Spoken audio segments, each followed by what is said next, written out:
Welcome everyone to my channel. So ଆଜି ଆମେ ଅଷ୍ଟମ ଶ୍ରେଣୀର ଓଡ଼ିଆ ବ୍ୟାକରଣ ବିଷୟରେ ଡିସ୍କସନ କରିବା। ଆଜିର ଅନଲାଇନ କ୍ଲାସ ମେନଲି ଓଡ଼ିଆ ବ୍ୟାକରଣ ଅଷ୍ଟମ ଶ୍ରେଣୀର ହବ। ସୋ ତାର ବିଷୟବସ୍ତୁ ସବୁ ଅଛି। ପ୍ରଥମ ଅଧ୍ୟାୟରେ ଅଛି ଆମର ଭାଷା ପରିଚୟ, ଦ୍ୱିତୀୟ ଅଧ୍ୟାୟ ଧ୍ୱନି, ଲିପି, ବର୍ଣ୍ଣ ଓ ଅକ୍ଷର, ତୃତୀୟ ଅଧ୍ୟାୟ ଶବ୍ଦ ବିଭାଗ, ଚତୁର୍ଥ ଅଧ୍ୟାୟ ପଦ ପରିଚୟ, ପଞ୍ଚମ ଅଧ୍ୟାୟ ଅଛି ଆମର ବାକ୍ୟ ବିଭାଗ। ସୋ ଆଜି ଆମେ ପ୍ରଥମ ଅଧ୍ୟାୟ ଭାଷା ପରିଚୟ ବିଷୟରେ ଆମେ ଡିସ୍କସନ କରିବା। ତ ଭାଷା ହଉଛି କଣ ନା ଭାଷା ହେଉଛି ମଣିଷର ମୁଖ ନିଃସୃତ ମଣିଷର ମୁଖ ନିଃସୃତ କଣ ଧ୍ୱନି ମାନଙ୍କର ସମାହାର। ଭାଷା ହଉଛି ମଣିଷର ମୁଖ ନିଃସୃତ ଧ୍ୱନି ମାନଙ୍କର ନିୟମାବଦ୍ଧ ସମାହାର। ନିୟମବଦ୍ଧ ସମାହାର ମାନେ କଣ ଅର୍ଥ କଣ ନା ଯାହା ମାଧ୍ୟମରେ ଓକେ ଯେଉଁ ଧ୍ୱନି ମାନଙ୍କ ମାଧ୍ୟମରେ ଆମେ କିଛି ବୁଝିପାରିଥାଉ। ଓକେ, ତ ଏହା ସାହାଯ୍ୟରେ କଣ ହୋଇଥାଏ ନା ଏହା ସାହାଯ୍ୟରେ ସମାଜ ମଧ୍ୟରେ ବସବାସ କରୁଥିବା ମଣିଷ ମାନେ ତାଙ୍କର କାର୍ଯ୍ୟ ସମ୍ପାଦନ କରିଥାନ୍ତି। ଜଣେ ନିଜର ମନର ଭାବକୁ ଅନ୍ୟ ଜଣଙ୍କ ପାଖରେ ପ୍ରକାଶ କରିଥାଏ। ଓକେ, ତାହା ହଉଛି ଭାଷା। ମନୁଷ୍ୟ ତାର ଚିନ୍ତନ ଶକ୍ତି ଯୋଗୁଁ ଜୀବଜଗତରେ ଶ୍ରେଷ୍ଠ ସ୍ଥାନ ଅଧିକାର କରିଛି। ସେ ତାର ମନର ଭାବନାକୁ ଭାଷା ମାଧ୍ୟମରେ ରୂପ ଦେଇଥାଏ। ଓକେ, ଆମେ ଆମେ ଆମ ମନର କଥାକୁ ବିଭିନ୍ନ ଉପାୟରେ ଅନ୍ୟ ଜଣଙ୍କ ପାଖରେ ପ୍ରକାଶ କରିଥାନ୍ତି। ସାଙ୍କେତିକ ଭାଷା ମାଧ୍ୟମରେ ପ୍ରକାଶ କରିଥାନ୍ତି। ଓକେ, ଲିଖିତ ଭାଷା ମାଧ୍ୟମରେ ପ୍ରକାଶ କରିଥାନ୍ତି। ଆମର କଥିତ ଭାଷା ମାଧ୍ୟମରେ ମଧ୍ୟ ପ୍ରକାଶ ଆମେ କରିଥାନ୍ତି। ତାହା ଦ୍ୱାରା ଅନ୍ୟ ଜଣେ ବ୍ୟକ୍ତି ବା ଅନ୍ୟ ଜଣେ ଲୋକ, ଅନ୍ୟ ଜଣେ ମଣିଷ ସେ ଆମେ କଣ କହିବାକୁ ଚାହୁଁଛୁ ତାହାକୁ ସେ ବୁଝିପାରିଥାଏ। ତାହାକୁ ଆମର କଣ କୁହାଯାଏ? ଭାଷା କୁହାଯାଏ। ଓକେ, ମଣିଷ ତା ମନର ଭାବନାକୁ ଭାଷା ମାଧ୍ୟମରେ ରୂପ ଦିଏ ଓ ତାରି ସାହାଯ୍ୟରେ ବହୁତ ବିବିଧ କାର୍ଯ୍ୟ ସମ୍ପାଦନ କରିବାକୁ ସମର୍ଥ। ଭାଷା ନଥିଲେ ମଣିଷ ମନର ଭାବକୁ ପ୍ରକାଶ କରିବା ବହୁତ କଷ୍ଟସାଧ୍ୟ। ଓକେ, ଭାଷା ହଉଛି ଏକ ଜରିଆ ବା ଏକ ମାଧ୍ୟମ ଯାହା ମାଧ୍ୟମରେ ଆମେ ଆମର ମନର କଥା ବା ମନର ଭାବନାକୁ ଅନ୍ୟ ପାଖରେ ପ୍ରକାଶ କରିଥାଉ। ଅନ୍ୟ ନିକଟରେ ନିଜର ଚିନ୍ତା ପ୍ରକାଶ କରିବା, ପରସ୍ପର ସହ ସମ୍ପର୍କ ପ୍ରତିଷ୍ଠା କରିବା ଏବଂ ଅନ୍ୟର ଉଦ୍ଦେଶ୍ୟ କଣ ତାହା ଆମେ ଜାଣିବା ବା ଜଣେଇବା ଯାହା ମାଧ୍ୟମରେ ଆମେ କରିଥାଉ ତାହାକୁ ଆମେ ଭାଷା କହିଥାଉ। ଓକେ, ପୃଥିବୀରେ ବହୁ ପ୍ରକାରର ଭାଷା ପ୍ରଚଳିତ ଅଛି। ପୃଥିବୀରେ ବହୁ ପ୍ରକାର ଭାଷା ଅଛି। ଓଡ଼ିଆ ଅଛି, ହିନ୍ଦୀ, ବଙ୍ଗାଳୀ। ଆମ ଭାରତରେ ତ ବହୁତ ପ୍ରକାର ଭାଷା ଅଛି। ଓକେ, ଓଡ଼ିଆ, ହିନ୍ଦୀ, ବଙ୍ଗାଳୀ, ତାମିଲ, ତେଲୁଗୁ, ମାଲାୟାଲମ, ଭୋଜପୁରୀ, ଆସାମୀ। ଓକେ, ବହୁତ ପ୍ରକାର ଭାଷା ଅଛି ପୃଥିବୀରେ। ସେହିପରି ପୃଥିବୀରେ ମଧ୍ୟ ଇଂରାଜୀ, ଚୀନ, ଜର୍ମାନୀ, ଫରାସୀ। ଓକେ, ଚୀନ ଭାଷାକୁ ଆମେ ମାଣ୍ଡାରିନ ଭାଷା ବୋଲି କହିଥାଉ। ଓକେ, ପ୍ରାଚୀନ କାଳରେ ଆମର ତାମିଲ ଏବଂ ସଂସ୍କୃତ ଭାଷାର ବିଶେଷ ଆଦର ଥିଲା ଭାରତବର୍ଷ। ଓକେ, ବେଦର ଭାଷା ହଉଛି କଣ ନା ବୈଦିକ ସଂସ୍କୃତ। ଏହା ହଉଛି ସର୍ବ ପୁରାତନ ଭାଷା। ଓକେ, ତ ଏଇ ଯୋଉ ଆମର ସଂସ୍କୃତ ଭାଷାର ସମୟ ସ୍ରୋତରେ ବା କାଳକ୍ରମେ ସଂସ୍କୃତ ଭାଷାର ବିବର୍ତ୍ତନ ଘଟିଛି। ବିବର୍ତ୍ତନ ଘଟିଲା ପରେ ତା ତିନି ଗୋଟି ସ୍ତର ଦେଇକି ବିବର୍ତ୍ତନ ହୋଇଛି। କଣ କଣ ନା ପାଲି, ପ୍ରାକୃତ ଏବଂ ଅପ୍ରଭଂଶ। ଏଇ ଅପ୍ରଭଂଶ ସ୍ତରରୁ ଅନ୍ୟାନ୍ୟ ଭାରତୀୟ ଆର୍ଯ୍ୟ ଭାଷା ଗୁଡ଼ିକ ପରି ଓଡ଼ିଆ ଭାଷାର ବିକାଶ ଘଟିଛି। ଓକେ, ସଂସ୍କୃତର ଯୋଉ ବିବର୍ତ୍ତନ ଘଟିଲା ପାଲି, ପ୍ରାକୃତ, ଅପ୍ରଭଂଶ। ଅପ୍ରଭଂଶ ଯୋଉ ସ୍ତର ଯୋଉ ହେଲା ବିବର୍ତ୍ତନ ଘଟିଲା ସଂସ୍କୃତ ଭାଷାର, ସେଥିରୁ ଭାରତର ଅନ୍ୟ ଆର୍ଯ୍ୟ ଭାଷା ଗୁଡ଼ିକ ପରି ଓଡ଼ିଆ ଭାଷାର ମଧ୍ୟ ବିକାଶ ଘଟିଛି। ଓଡ଼ିଆ ଭାଷା ଏକ ଆର୍ଯ୍ୟ ଭାଷାର ଅନ୍ତର୍ଭୁକ୍ତ। ଓକେ, ତାପରେ ଆମେ ଦେଖିବା କଣ ନା ଓଡ଼ିଆ ଭାଷାର ଯୋଉ ବିକାଶ ଘଟିଲା, ଓଡ଼ିଆ ଭାଷାର ବିକାଶରେ କେଉଁ କେଉଁ ମହାପୁରୁଷଙ୍କର ବଳିଷ୍ଠ ଅବଦାନ ରହିଛି। ପଞ୍ଚଦଶ ଶତାବ୍ଦୀରେ ଆମର ସାରଳା ଦାସ ହେଲେ, ଆମର ଜଗନ୍ନାଥ ଦାସ ହେଲେ, ବଳରାମ ଦାସ ହେଲେ, ଶିଶୁ ଅନନ୍ତ, ଅଚ୍ୟୁତାନନ୍ଦ, ଯଶୋବନ୍ତ, ଏମାନେ ଯୋଉ ପଞ୍ଚସଖା। ଓକେ, ସାରଳା ଦାସକୁ ଛାଡିଦେଲେ ଆମର ଜଗନ୍ନାଥ, ବଳରାମ, ଶିଶୁ ଅନନ୍ତ, ଯଶୋବନ୍ତ, ଅଚ୍ୟୁତାନନ୍ଦ ହଉଛନ୍ତି ପଞ୍ଚସଖା ବୋଲି କୁହାଯାଏ। ଓକେ, ତେଣୁ ଏମାନଙ୍କ ସମୟରେ ଓଡ଼ିଆ ଭାଷାର ବିକାଶ ସାଧିତ କରିଥିଲେ।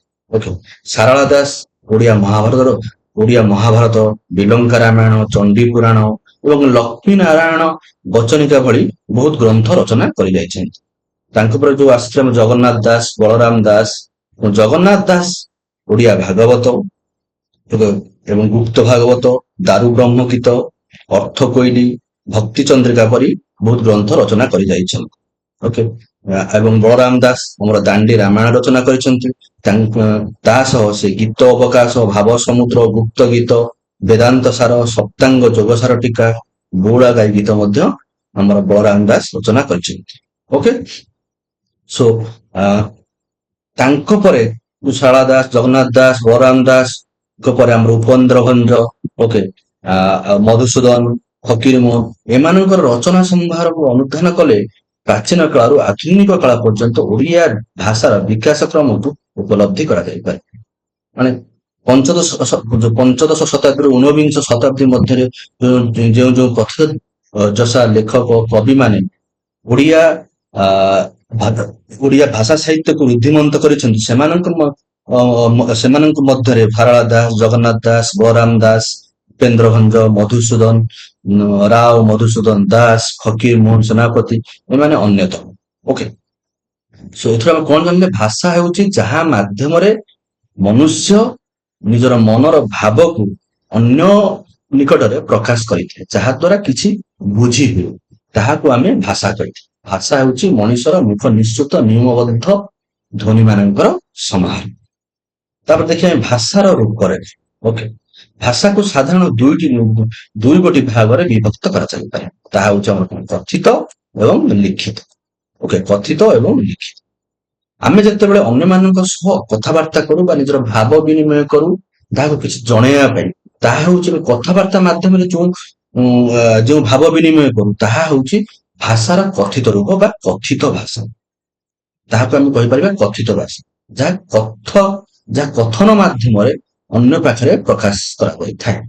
କିନ୍ତୁ ଆମେ ଯେତେବେଳେ ଲେଖା ମାଧ୍ୟମରେ ବା ଲେଖିକରି ଚିଠି ହଉ, ପତ୍ର ପତ୍ରିକା ହଉ, ପୁସ୍ତକ ହଉ, ଏହା ମାଧ୍ୟମରେ ଅନ୍ୟ ପାଖରେ ଆମର ବିଚାର ବା ଚିନ୍ତାଧାରାକୁ ପ୍ରକାଶିତ କରିଥାଉ ବା ଆମେ କଣ ଚାହୁଁଛୁ ତାହାକୁ ବୁଝେଇଥାଉ, ତାହାକୁ ଆମେ ଲିଖିତ ଭାଷା ବୋଲି କହିଥାଉ।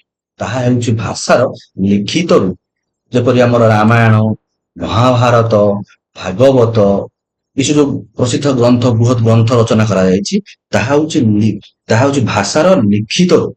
ଓକେ, ଭାଷା ଯୋଉ ଆମର ଭାଷାକୁ ଦୁଇ ଭାଗରେ ଆମେ ବିଭକ୍ତ କରିଥାନ୍ତି, କଥିତ ଓ ଲିଖିତ। କଥିତ ଯାହା ମାଧ୍ୟମରେ ଯେଉଁ କଥାବାର୍ତ୍ତା କରି ଯାହା ମାଧ୍ୟମରେ ଆମେ ଭାବ ବିନିମୟ କରୁ, ତାହାକୁ କଥିତ ଭାଷା କହନ୍ତି। ଯଦି ଆମେ କିଛି ଲେଖିକି ପତ୍ର ପତ୍ରିକା, ଚିଠି ବା ପୁସ୍ତକ ମାଧ୍ୟମରେ ଆମ ଭାଷାକୁ ଅନ୍ୟ ନିକଟରେ ପ୍ରକାଶ କରିଥାନ୍ତି, ତାହାକୁ ଆମେ ଲିଖିତ ଭାଷା କହିଥାନ୍ତି। ଓକେ, ତ ପୃଥିବୀର ପ୍ରତ୍ୟେକ ବସ୍ତୁ ଯେପରି ପରିବର୍ତ୍ତନଶୀଳ, ଭାଷା ମଧ୍ୟ ସେପରି ପରିବର୍ତ୍ତନ। ଓକେ, ଭାଷା ହେଉଛି ପରିବର୍ତ୍ତନଶୀଳ। ଭାଷା ଯେକୌଣସି ଏକ ପର୍ଟିକୁଲାର ଏକ ନିର୍ଦ୍ଦିଷ୍ଟ ଭାଷା, ସେ ଅନ୍ୟ ଭାଷାରୁ କିଛି ଶବ୍ଦ ଗ୍ରହଣ କରି ନିଜ ଭାଷାକୁ ପରିପୃଷ୍ଟ କରିଥାଏ। ଓକେ, ଭାଷା ହେଉଛି ପରିବର୍ତ୍ତନଶୀଳ। ଆମେ କହିପାରିବା ଆମ ଓଡ଼ିଆ ଭାଷାରେ ଆମେ ବର୍ତ୍ତମାନ ସାର୍ଟ ବୋଲି କହୁଛନ୍ତି, ଯୋଉଟା ଆମେ ପିନ୍ଧୁଛନ୍ତି, ଉପରେ ପିନ୍ଧୁଛନ୍ତି, ଶରୀର ଉପରି ଭାଗକୁ, ଯାହା ଦ୍ୱାରା ଆମେ ଘୋଡାଉଛନ୍ତି ପୁରୁଷମାନେ, ତାକୁ ସାର୍ଟ କୁହାଯାଏ। କିନ୍ତୁ ସାର୍ଟର ଆକ୍ଷରିକ ଓଡ଼ିଆ ଅର୍ଥ ହେଉଛି କମିଜ। ଓକେ, କିନ୍ତୁ ବର୍ତ୍ତମାନ ପରିସ୍ଥିତିରେ ବା ସାମ୍ପ୍ରତିକ ଯୁଗରେ ଏହି କମିଜ ଶବ୍ଦର ବ୍ୟବହାର ବହୁତ କମ କରାଯାଉଛି। ସେ ସାର୍ଟ ଶବ୍ଦଟି ଏକ ଇଂରାଜୀ ଶବ୍ଦ, ତାହାକୁ ଆଣି ଆମ ଭାଷା ମଧ୍ୟ ପରିପୃଷ୍ଟ ହୋଇଛି କହିଲେ ଅତ୍ୟୁକ୍ତି ହେବ। ଓକେ, ସାର୍ଟ ଏବେ ସମସ୍ତେ ଏଇ ସାର୍ଟ ଶବ୍ଦଟି କମିଜ ବଦଳରେ ବ୍ୟବହାର କରୁଛନ୍ତି। ସେଭଳି ବହୁତ ଭାଷା ଅଛି। ଆମେ ବୈଦେଶିକ ଭାଷା କହିପାରିବା, ଦେଶଜ ଭାଷା, ତତ୍ସମ ହଉ କି ତଦ୍ଭବ ଭାଷା ହଉ, ସେଇ ସବୁ ଭାଷା ମଧ୍ୟରୁ ଆମେ ଅନେକ ଭାଷାକୁ ଗ୍ରହଣ କରି ତାହାକୁ ଓଡ଼ିଆ ଭାଷାରେ ପରିବର୍ତ୍ତନ କରିସାରିଛନ୍ତି। ଓକେ, ତେଣୁ ଭାଷା ହେଉଛି ପରିବର୍ତ୍ତନଶୀଳ। ଓକେ, ଏହି ପରିବର୍ତ୍ତନ ପ୍ରଥମେ ଭାଷାର ବାହ୍ୟ ସ୍ତରରେ ଦେଖାଦିଏ, ତାହାପରେ ଏହା ଅନ୍ତର୍ନିହିତ ବା ତାର ସ୍ତରରେ ଆତ୍ମପ୍ରକାଶ କରେ। ଧ୍ୱନି ଓ ଶବ୍ଦ ଭାଷାର ଭାଷାର ବାହ୍ୟ ସ୍ତର ହଉଛି କୋଉଟା, ଯୋଉ ଆମର ପରିବର୍ତ୍ତନ ଯୋଉ ଭାଷାର ବାହ୍ୟ ସ୍ତରରେ ଯୋଉ ଦେଖାଦିଏ, ସେ ଧ୍ୱନି ଆଉ ଶବ୍ଦ ହଉଛି ଭାଷାର ବାହ୍ୟ ସ୍ତର, ଆଉ ଅର୍ଥ ହଉଛି ତାର ଅନ୍ତର୍ନିହିତ ସ୍ତର। ଏହି ପରିବର୍ତ୍ତନ ଶୀଘ୍ର ହୁଏ କଥିତ ଭାଷାରେ। ଓକେ, ଯେବେ ଭାଷାର ଗୋଟେ ପରିବର୍ତ୍ତନ ଘଟେ, ତାହା ଶୀଘ୍ର ଆମର କଥିତ ଭାଷାରେ, ଆମ ଚାଲିଚଳଣିରେ ସେଟା ଶୀଘ୍ର ପରିବର୍ତ୍ତନ ଆଣିଥାଏ। କିନ୍ତୁ ଲିଖିତ ଭାଷାରେ ବା ଆମ ଲେଖନୀ ମୂଳରେ ସେଇ ପରିବର୍ତ୍ତନ ଆସିବା ପାଇଁ ସେଟା ବହୁତ ସମୟ ଲାଗେ। ବୁଝିପାରିଲେ? ତ ଏହି ପରିବର୍ତ୍ତନ ପାଇଁ ଅନେକ ସାମାଜିକ, ସାଂସ୍କୃତିକ, ଐତିହାସିକ କାରଣ ଗୁଡିକ ଦାୟୀ। ଆପଣ ମାନେ ଭାବି ପାରନ୍ତି, ଯଦି କିଛି ଆକ୍ରମଣକାରୀ ରାଜା ମାନେ ଆକ୍ରମଣ କଲେ, ତ ସେମାନଙ୍କର ଭାଷାର କିଛି କିଛି ଅଂଶ ମଧ୍ୟ, ସେମାନଙ୍କ ଅଞ୍ଚଳର କିଛି କିଛି ଯୋଉ ଭାଷା, ତାହା ଆମ ଚାଲିଚଳଣିରେ ମଧ୍ୟ ଆକ୍ରାନ୍ତ କରି ଯାଇଥାଏ। ଓକେ, ଗୋଟିଏ ଭାଷା ସହିତ ଅନେକ ଭାଷାର ଶବ୍ଦ ଆସି ମିଶିଯାଏ। ଓଡିଆ ଭାଷା ସଂସ୍କୃତରୁ ସୃଷ୍ଟି ହୋଇଛି। ଓଡିଆ ଭାଷାର ସୃଷ୍ଟି ହେଉଛି ସଂସ୍କୃତରୁ। ଏଥିରେ କାଳକ୍ରମେ ଆଦିବାସୀ, ଦ୍ରାବିଡ, ଜାବନିକ ଗୋଷ୍ଠୀ, ଜାବନିକ ଗୋଷ୍ଠୀ ମାନେ ଯୋଉମାନେ ଆମର ବାହାରୁ ଆକ୍ରମଣ କରିଛନ୍ତି, ଓକେ, ଜାବନିକ ଗୋଷ୍ଠୀ ଆମର ମୁସଲମାନ କହିପାରନ୍ତି, ଗ୍ରୀକ ହୁଅନ୍ତୁ, ତୁର୍କୀ ହୁଅନ୍ତୁ, ଏମାନେ ଆମର ଯିବେ ଜାବନିକ ଗୋଷ୍ଠୀ। ଓକେ, ସେମାନଙ୍କର ଭାଷା ମତେ ଯେପରି ବଜାର, ଏହା ଆମର ଓଡିଆ ଭାଷା ନୁହେଁ, ଏହା ଏକ ଜାବନିକ ଭାଷା। ଓକେ, ତା ସହିତ ୟୁରୋପୀୟ ଭାଷା, ୟୁରୋପୀୟ ଆମର ରହିଲେ ଇଂରେଜ, ଫ୍ରେଞ୍ଚ, ଜର୍ମାନୀ, ଏଇ ଭାଷା ସବୁ ୟୁରୋପୀୟ ଭାଷାର ଅନ୍ତର୍ଭୁକ୍ତ। ତାହାର ପ୍ରଭାବ ମଧ୍ୟ ଆମର ଓଡିଆ ଭାଷାରେ ଅଛି। ଓକେ, ତ ନେକ୍ସଟ ଆମେ ଦେଖିବା କଣ ଉପଭାଷା ଆଉ ଆଞ୍ଚଳିକ ଭାଷା। ଉପଭାଷା କଣ, ଆଞ୍ଚଳିକ ଭାଷା କଣ? ଅଞ୍ଚଳ ଭେଦରେ ରହିଥିବା ଭାଷାକୁ ଆମର ଆଞ୍ଚଳିକ ଭାଷା। ଆମର ଓଡିଆ ଭାଷାର ବିଭିନ୍ନ ଆଞ୍ଚଳିକ ଭାଷା ମଧ୍ୟ ଆସୁଛି। ଯେମିତି ପଶ୍ଚିମାଞ୍ଚଳରେ ଟିକେ କଥିତ ଭାଷାର ଶୈଳୀ ଭିନ୍ନ ଥାଏ। ତେଣୁକରି ପଶ୍ଚିମାଞ୍ଚଳ ଭାଷା ହଉଛି ଆମର ଓଡିଆ ଭାଷା, ମାତ୍ର ତାହା ଆଞ୍ଚଳିକ ଭାଷା ରୂପେ ଗଣାଯାଏ। କିନ୍ତୁ ସେ ଭାଷା ଯେତେବେଳେ ଲେଖା ହୋଇଥାଏ, ଆମର ଓଡିଆ ଭାଷାରେ ଲେଖା ହେଇଥାଏ। ଯେପରି ଏଇଠି ଲେଖାଯାଇଛି, ଭାଷାର ଲିଖିତ ରୂପ ଏକ ପ୍ରକାର ହୁଏ। ଆମର ମାନକ ଓଡିଆ ସମ୍ପୂର୍ଣ୍ଣ ଓଡିଆ ପ୍ରଦେଶ ଭାଷା, ଯାହାକୁ ଆମେ ଲେଖିଥାଉ। କିନ୍ତୁ କଥିତ ଭାଷା କିଛି କିଛି ଅଞ୍ଚଳକୁ ଯଦି ଆମେ ଅତିକ୍ରମ କରିବା, ତାହା ପରିବର୍ତ୍ତନ ହୋଇଥାଏ। ଯେପରି ଆମେ ବ୍ରହ୍ମପୁର କିମ୍ବା ଯୋଉ ବ୍ରହ୍ମପୁର କିମ୍ବା ଆମର ଗଞ୍ଜାମ ସାଇଡରେ ଆମେ ବିରକ୍ତିକୁ ବିଜାର ବୋଲି କହିଥାଉ। ବିଜାରର ଅର୍ଥ ହଉଛି ବିରକ୍ତି। ଓକେ, ସେ ବିରକ୍ତିଟା ହଉଛି ଆମର ମାନକ ଓଡିଆ ଭାଷା। ତ ବିଜାର ହଉଛି ଆମର କଣ ନା ଆଞ୍ଚଳିକ ଭାଷା। ଯଦି ଆମେ ବାଲେଶ୍ୱର, ଭଦ୍ରକ ସାଇଡ ଯିବା, ସେମାନେ ଗୋଡକୁ ଗୁଡ ବୋଲି କହିଥାନ୍ତି। କିନ୍ତୁ ସେମାନେ ଯେତେବେଳେ ଜଣେ ବ୍ୟକ୍ତି ଅନ୍ୟ ଜଣେ ବ୍ୟକ୍ତି ସହ କଥାବାର୍ତ୍ତା କରୁଥାଏ, ଯୋଉ ଗୁଡ କହିଥାଏ, ତାଙ୍କ ଲୋକମାନେ ସେମାନେ ବୁଝିପାରନ୍ତି ଯେ ଗୁଡ ଅର୍ଥ ହଉଛି ଗୋଡ। ସେଇଟା କେବଳ ଆମର ବାଲେଶ୍ୱର ହେଲା, ଆମର ଭଦ୍ରକ ହେଲା, ସେଇପଟ ଅଞ୍ଚଳରେ ଏଇ ଯୋଉ ଆଞ୍ଚଳିକ ଭାଷାଟି ପ୍ରଚଳିତ। କିନ୍ତୁ ମାନକ ଓଡିଆ ଭାଷାରେ ସେମାନେ ଯେତେବେଳେ ଲେଖନ୍ତି, ସେତେବେଳେ ଗୋଡ ହିଁ ଲେଖାଯାଏ, ବିରକ୍ତ ହିଁ ଲେଖାଯାଏ। ତେଣୁକରି ଆମ ଓଡିଶାର ପ୍ରଦେଶର ମାନକ ଭାଷା ହଉଛି କଣ, ଓଡିଆ। କିନ୍ତୁ ଆଞ୍ଚଳିକ ଭାଷା ଭିନ୍ନ ଭିନ୍ନ ଆଞ୍ଚଳିକ ଭାଷା ରହିଛି। ପଶ୍ଚିମାଞ୍ଚଳ, ଦକ୍ଷିଣାଞ୍ଚଳ, ଉତ୍ତରାଞ୍ଚଳ ଭେଦରେ କିଛି କିଛି ଆଞ୍ଚଳିକ ଭାଷା ମଧ୍ୟ ଅଛି। ଓକେ, ତେଣୁକରି ଏଥିରୁ ଆମେ କଣ ଜାଣିଲେ? ଓକେ, ଯୋଉ ଜିନିଷ ଆମର ଶପଥ ଭାଷା ଯଦି ଆମେ କହିବା, ମୁଁ ପଢିବାକୁ ବିଦ୍ୟାଳୟ ଯାଉଛି। ଓକେ, ଏହା କହିଲେ ଆମେ ଯୋଉ ଭାଷାଟି ଯୋଉ ବିଭିନ୍ନ ଶବ୍ଦକୁ ନେଇ ଯୋଉ ଆମେ ଭାଷା କହୁଛୁ, ଏହା ଦ୍ୱାରା ଆମେ ଏକ ଅର୍ଥ ବୁଝୁଛେ ଯେ ଜଣେ ଅନ୍ୟ ଜଣଙ୍କ ଅର୍ଥକୁ ବୁଝିପାରୁଛୁ, ଯେ ଜଣେ କଣ କହିବାକୁ ଚାହୁଁଛି, ସେ ପଢିବାକୁ ବିଦ୍ୟାଳୟକୁ ଯାଉଛି। ଯଦି ଭାଷାର ଯୋଉ ଯୋଉ ଆମ ଭାଷାର ଯୋଉ ଶବ୍ଦ ଗୁଡିକ ଆମେ ୟୁଜ କରୁଛୁ, ତାର କ୍ରମ ଯଦି ଆମେ ବଦଳାଇ ଦେବା, ତେବେ ତାହା ଏକ ସଠିକ ଭାଷାକୁ ବା ଅର୍ଥକୁ ପରିପ୍ରକାଶ କରିବ ନାହିଁ ଏବଂ ଜଣଙ୍କର ମନର କଥାକୁ ସୂଚାଇବ ନାହିଁ। ସେ କଣ କହିବାକୁ ଚାହୁଁଛି, ତାର ମନର ଭାବକୁ ସେଟା ମାନେ ସେ ଯୋଉ ମନର ଭାବକୁ ସେଟା ସୂଚାଇବ ନାହିଁ। ଯେପରି ଏଇଠି ଅଛି, ମୁଁ ପଢିବାକୁ ବିଦ୍ୟାଳୟ ଯାଉଛି। ଓକେ, କଣ ଅଛି ନା, ମୁଁ ପଢିବାକୁ ବିଦ୍ୟାଳୟ ଯାଉଛି। ଏହା ଏକ ମନର ଭାବକୁ ପ୍ରକାଶ କରୁଛି ଯେ ସେ ପଢିବାକୁ ବିଦ୍ୟାଳୟକୁ ଯାଉଛି। ଯଦି ଏଇ କ୍ରମକୁ ଲେଖିଦେବା, ମୁଁ ଅଛି ଯାଉ ବିଦ୍ୟାଳୟକୁ ପଢିବା, ଏହା କୌଣସି ଅର୍ଥ ପରିପ୍ରକାଶ କରିବ। ଏବଂ ଭାଷା ମଧ୍ୟ କିଛି ଅର୍ଥ ପରିପ୍ରକାଶ କରିବା ନିହାତି ଆବଶ୍ୟକ। ଓକେ, ଏଥିରୁ ବୁଝିହେଲା ଯେ କଣ ନା, ଆମେ ଯାହା କହିବା ତାର ଶବ୍ଦ ମାନଙ୍କର ଗଠନରେ ନିୟମ ଅଛି ଏବଂ ବାକ୍ୟରେ ନିୟମ ଅଛି। ଓକେ, ଏକ ନିର୍ଦ୍ଦିଷ୍ଟ ନିୟମ ମାନି କହିଯାଉଥିବା କଥାକୁ ଭାଷା କୁହାଯାଏ। ଓକେ, ଏକ ନିର୍ଦ୍ଦିଷ୍ଟ ନିୟମ ମାନି କହିଯାଉଥିବା କଥାକୁ ଭାଷା କୁହାଯାଏ। ମୁଁ ପଢିବାକୁ ବିଦ୍ୟାଳୟ ଯାଉଛି, ଏହା ଏକ ସଠିକ କଥାକୁ ବୁଝାଉଛି, ଯାହାକି ଆମର ମନକୁ, ଆମ ମନର ଭାବକୁ ପରିପ୍ରକାଶ କରୁଛି। ତେଣୁକରି ତାହାକୁ ଆମେ ଭାଷା କହିପାରିବା। ମାତ୍ର ମୁଁ ଅଛି ଯାଉ ବିଦ୍ୟାଳୟକୁ ପଢିବା, ତାହାକୁ ଆମେ ଭାଷା କହିପାରିବା ନାହିଁ, କାରଣ ଏହା ମନର ଭାବକୁ ପ୍ରକାଶ କରିବ। ଏହା ଏଥିରେ ଯୋଉ ଶବ୍ଦମାନ ବ୍ୟବହାର କରାଯାଇଛି, ତାହା ତାହା ଏକ କ୍ରମରେ, ସଠିକ କ୍ରମରେ ନିୟମ ମାନି ରହୁ ନାହିଁ। ତେଣୁକରି ତାହାକୁ ଆମେ ଭାଷା କହିପାରିବା। ଅର୍ଥାତ୍ ଏକ ନିର୍ଦ୍ଦିଷ୍ଟ ନିୟମ ମାନି କୁହାଯାଉଥିବା କଥାକୁ ବା ଏକ ନିର୍ଦ୍ଦିଷ୍ଟ ନିୟମ ମାନି ଜଣେ ନିଜର ମନର ଭାବକୁ ଅନ୍ୟ ପାଖରେ ପ୍ରକାଶ କରିପାରିଲେ ତାହାକୁ ଆମେ ଭାଷା କହିପାରିବୁ। ଓକେ, ପୁଣି ମୁହଁରେ କୁହାଯାଉଥିବା ଏଇ କଥାକୁ ମଧ୍ୟ ଲେଖାଯାଇପାରେ। କୁହାଯାଉଥିବା କଥାକୁ ସାଇତି ରଖିବା ପାଇଁ ବା ଅନ୍ୟ ସମୟରେ ଦେଖିବା ବା ଦେଖାଇବା ପାଇଁ ବା ଜଣେ ବ୍ୟକ୍ତି ପାଖରେ ପହଞ୍ଚିବା ପାଇଁ ଆମେ ଯେଉଁ ଯୋଉ ଯେଉଁ ରୂପଟି ବ୍ୟବହାର କରିଥାନ୍ତି, ଯାହା ମାଧ୍ୟମରେ ଆମେ କହିଥିବା କଥାଟିକୁ ବା ଆ, ଆମେ ସଂକେତ ଦଉଥିବା କଥାଟିକୁ ଯାହା ମାଧ୍ୟମରେ ଆମେ ଅନ୍ୟ ପାଖରେ ପହଞ୍ଚାଇ ପାରିବା, ଅନ୍ୟକୁ ଦେଖାଇ ପାରିବା ବା ନିଜେ ଦେଖିପାରିବା, ତାହାକୁ ଆମେ ଲିପି କହୁ। ଲିପି ମାଧ୍ୟମରେ ଆମେ ଭାଷାକୁ ଲେଖିପାରିବା। ଓକେ, ଲିପି ଲିପି ମାଧ୍ୟମରେ ଆମେ ଭାଷାକୁ କଣ କରିପାରିବା ନା ଲେଖିପାରିବା। ଲିପି ସବୁ ଭାଷାରେ ନଥାଏ। ଓଡ଼ିଆ ଭାଷାର ଓଡ଼ିଆ ଲିପି ଅଛି, ହିନ୍ଦୀ ଭାଷାର ହିନ୍ଦୀ ଲିପି ନାହିଁ। ହିନ୍ଦୀ ଭାଷାରେ ଦେବନାଗରୀ ଲିପିରେ ହିନ୍ଦୀ ଭାଷା ଲେଖାଯାଉଛି। ସଂସ୍କୃତ ଭାଷା ମଧ୍ୟ ଦେବନାଗରୀ ଲିପିରେ ଲେଖାଯାଉଛି।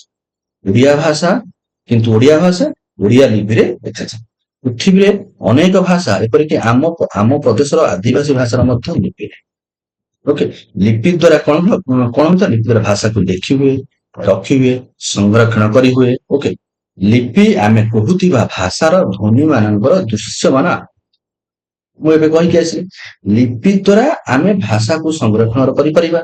ଲିପି ଦ୍ଵାରା ଆମେ କଣ କହିବାକୁ ଚାହୁଁଛନ୍ତି ଅନ୍ୟକୁ ଦେଖାଇ ପାରିବା, ନିଜେ ମଧ୍ୟ ଦେଖିପାରିବା। ଲିପି ଦ୍ଵାରା ଆମେ କୁହାଯାଉଥିବା କଥାକୁ ବହୁତ ଦିନ ପର୍ଯ୍ୟନ୍ତ ସାଇତି ରଖିପାରିବା, ପୁସ୍ତକ ଆକାରରେ। ଓକେ, ନୋଟବୁକରେ ଆମେ ମଧ୍ୟ ଲେଖିକି ରଖିପାରିବା। ତେଣୁକରି ଲିପି ହଉଛି ଆମେ କହୁଥିବା ଭାଷାର ଧ୍ୱନି ମାନଙ୍କର ଦୃଶ୍ୟମାନ। ଓକେ, ତ ଏଥିରୁ ଆମେ କଣ ଜାଣିଲେ? ଭାଷା ମଣିଷ କହୁଥିବା ଧ୍ୱନି, ଯାହା ନିୟମାବଦ୍ଧ ଶବ୍ଦ ଓ ବାକ୍ୟରେ ପ୍ରକାଶିତ। ଭାଷା ହେଉଛି କଣ ନା ମଣିଷ ଯୋଉ କହୁଥିବା ଧ୍ୱନି, ଯାହା ମଣିଷ କଣ୍ଠରୁ ନିର୍ଗତ ହୁଏ, ବାହାରକୁ ବାହାରିଥାଏ। ସେ କହିଲା ବେଳେ ଯାହା ଯେଉଁ ଯେଉଁ ଧ୍ୱନି ବା ଯେଉଁ ଶବ୍ଦ ବାହାରିଥାଏ, ତାହାର ଏକ ନିୟମାବଦ୍ଧ ଏକ ନିୟମ ଅନୁସାରେ ଯଦି ସେଇ ଧ୍ୱନି ସବୁ ଶବ୍ଦ ଏବଂ ବାକ୍ୟରେ ପ୍ରକାଶିତ ହୁଏ, ତେବେ ତାହାକୁ ଆମେ ଭାଷା କହିଥାଉ। କୌଣସି ପଶୁପକ୍ଷୀ ଭାଷା କହିପାରନ୍ତିନି।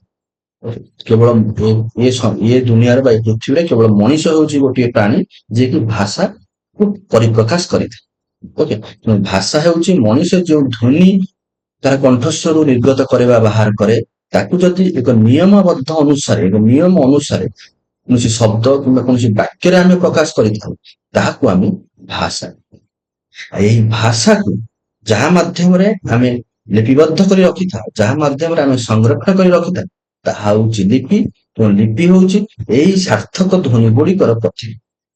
ଓକେ, ସେ ଯୋଉ ଧ୍ୱନି ଗୁଡ଼ିକୁ ଯାହା ମାଧ୍ୟମରେ ଆମେ ଆମେ ବାନ୍ଧି କରି ରଖିଥାନ୍ତି, ଯାହା ମାଧ୍ୟମରେ ଆମେ ସଂରକ୍ଷଣ କରି ରଖିଥାନ୍ତି, ଯାହା ମାଧ୍ୟମରେ ଆମେ ଅନ୍ୟକୁ ଦେଖାଇ ପାରିଥାନ୍ତି ସେ ଧ୍ୱନି ବା ଭାଷାକୁ, ତାହା ହଉଛି ଲିପି। ଲିପି ଦ୍ଵାରା ଆମେ ଭାଷାକୁ ଲେଖିପାରୁ।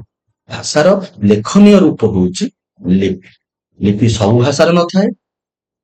ଓକେ, ଆମ ଓଡ଼ିଆ ଭାଷାର ଲିପି, ଆମର ଓଡ଼ିଆ ଭାଷାର ଲିପିରେ ପରିପ୍ରକାଶ କରାଯାଇଥାଏ, ଲେଖାଯାଇଥାଏ। ଓକେ, ମାତ୍ର ହିନ୍ଦୀ ଭାଷାର ଲିପି ନାହିଁ। ତେଣୁ ହିନ୍ଦୀ ଭାଷାକୁ ଆମେ ଦେବନାଗରୀ ଲିପିରେ, ସଂସ୍କୃତ ଭାଷାକୁ ଆମେ ଦେବନାଗରୀ ଲିପିରେ ପ୍ରକାଶ କରିଥାନ୍ତି। ଓକେ, ତେଣୁ ଭାଷା ଲିପି ମଧ୍ୟରେ ଡାଉଟ୍ କ୍ଲିୟର? ସବୁଠାରୁ ଗୁରୁତ୍ୱପୂର୍ଣ୍ଣ କଥାଟି ମନେ ରଖିବା ହେବ ଯେ ମଣିଷ କଥା କହିପାରୁଥିବା ଓ ତାର ନିଜର ଭାଷା ଥିବାରୁ ବିକାଶ ସମ୍ଭବ।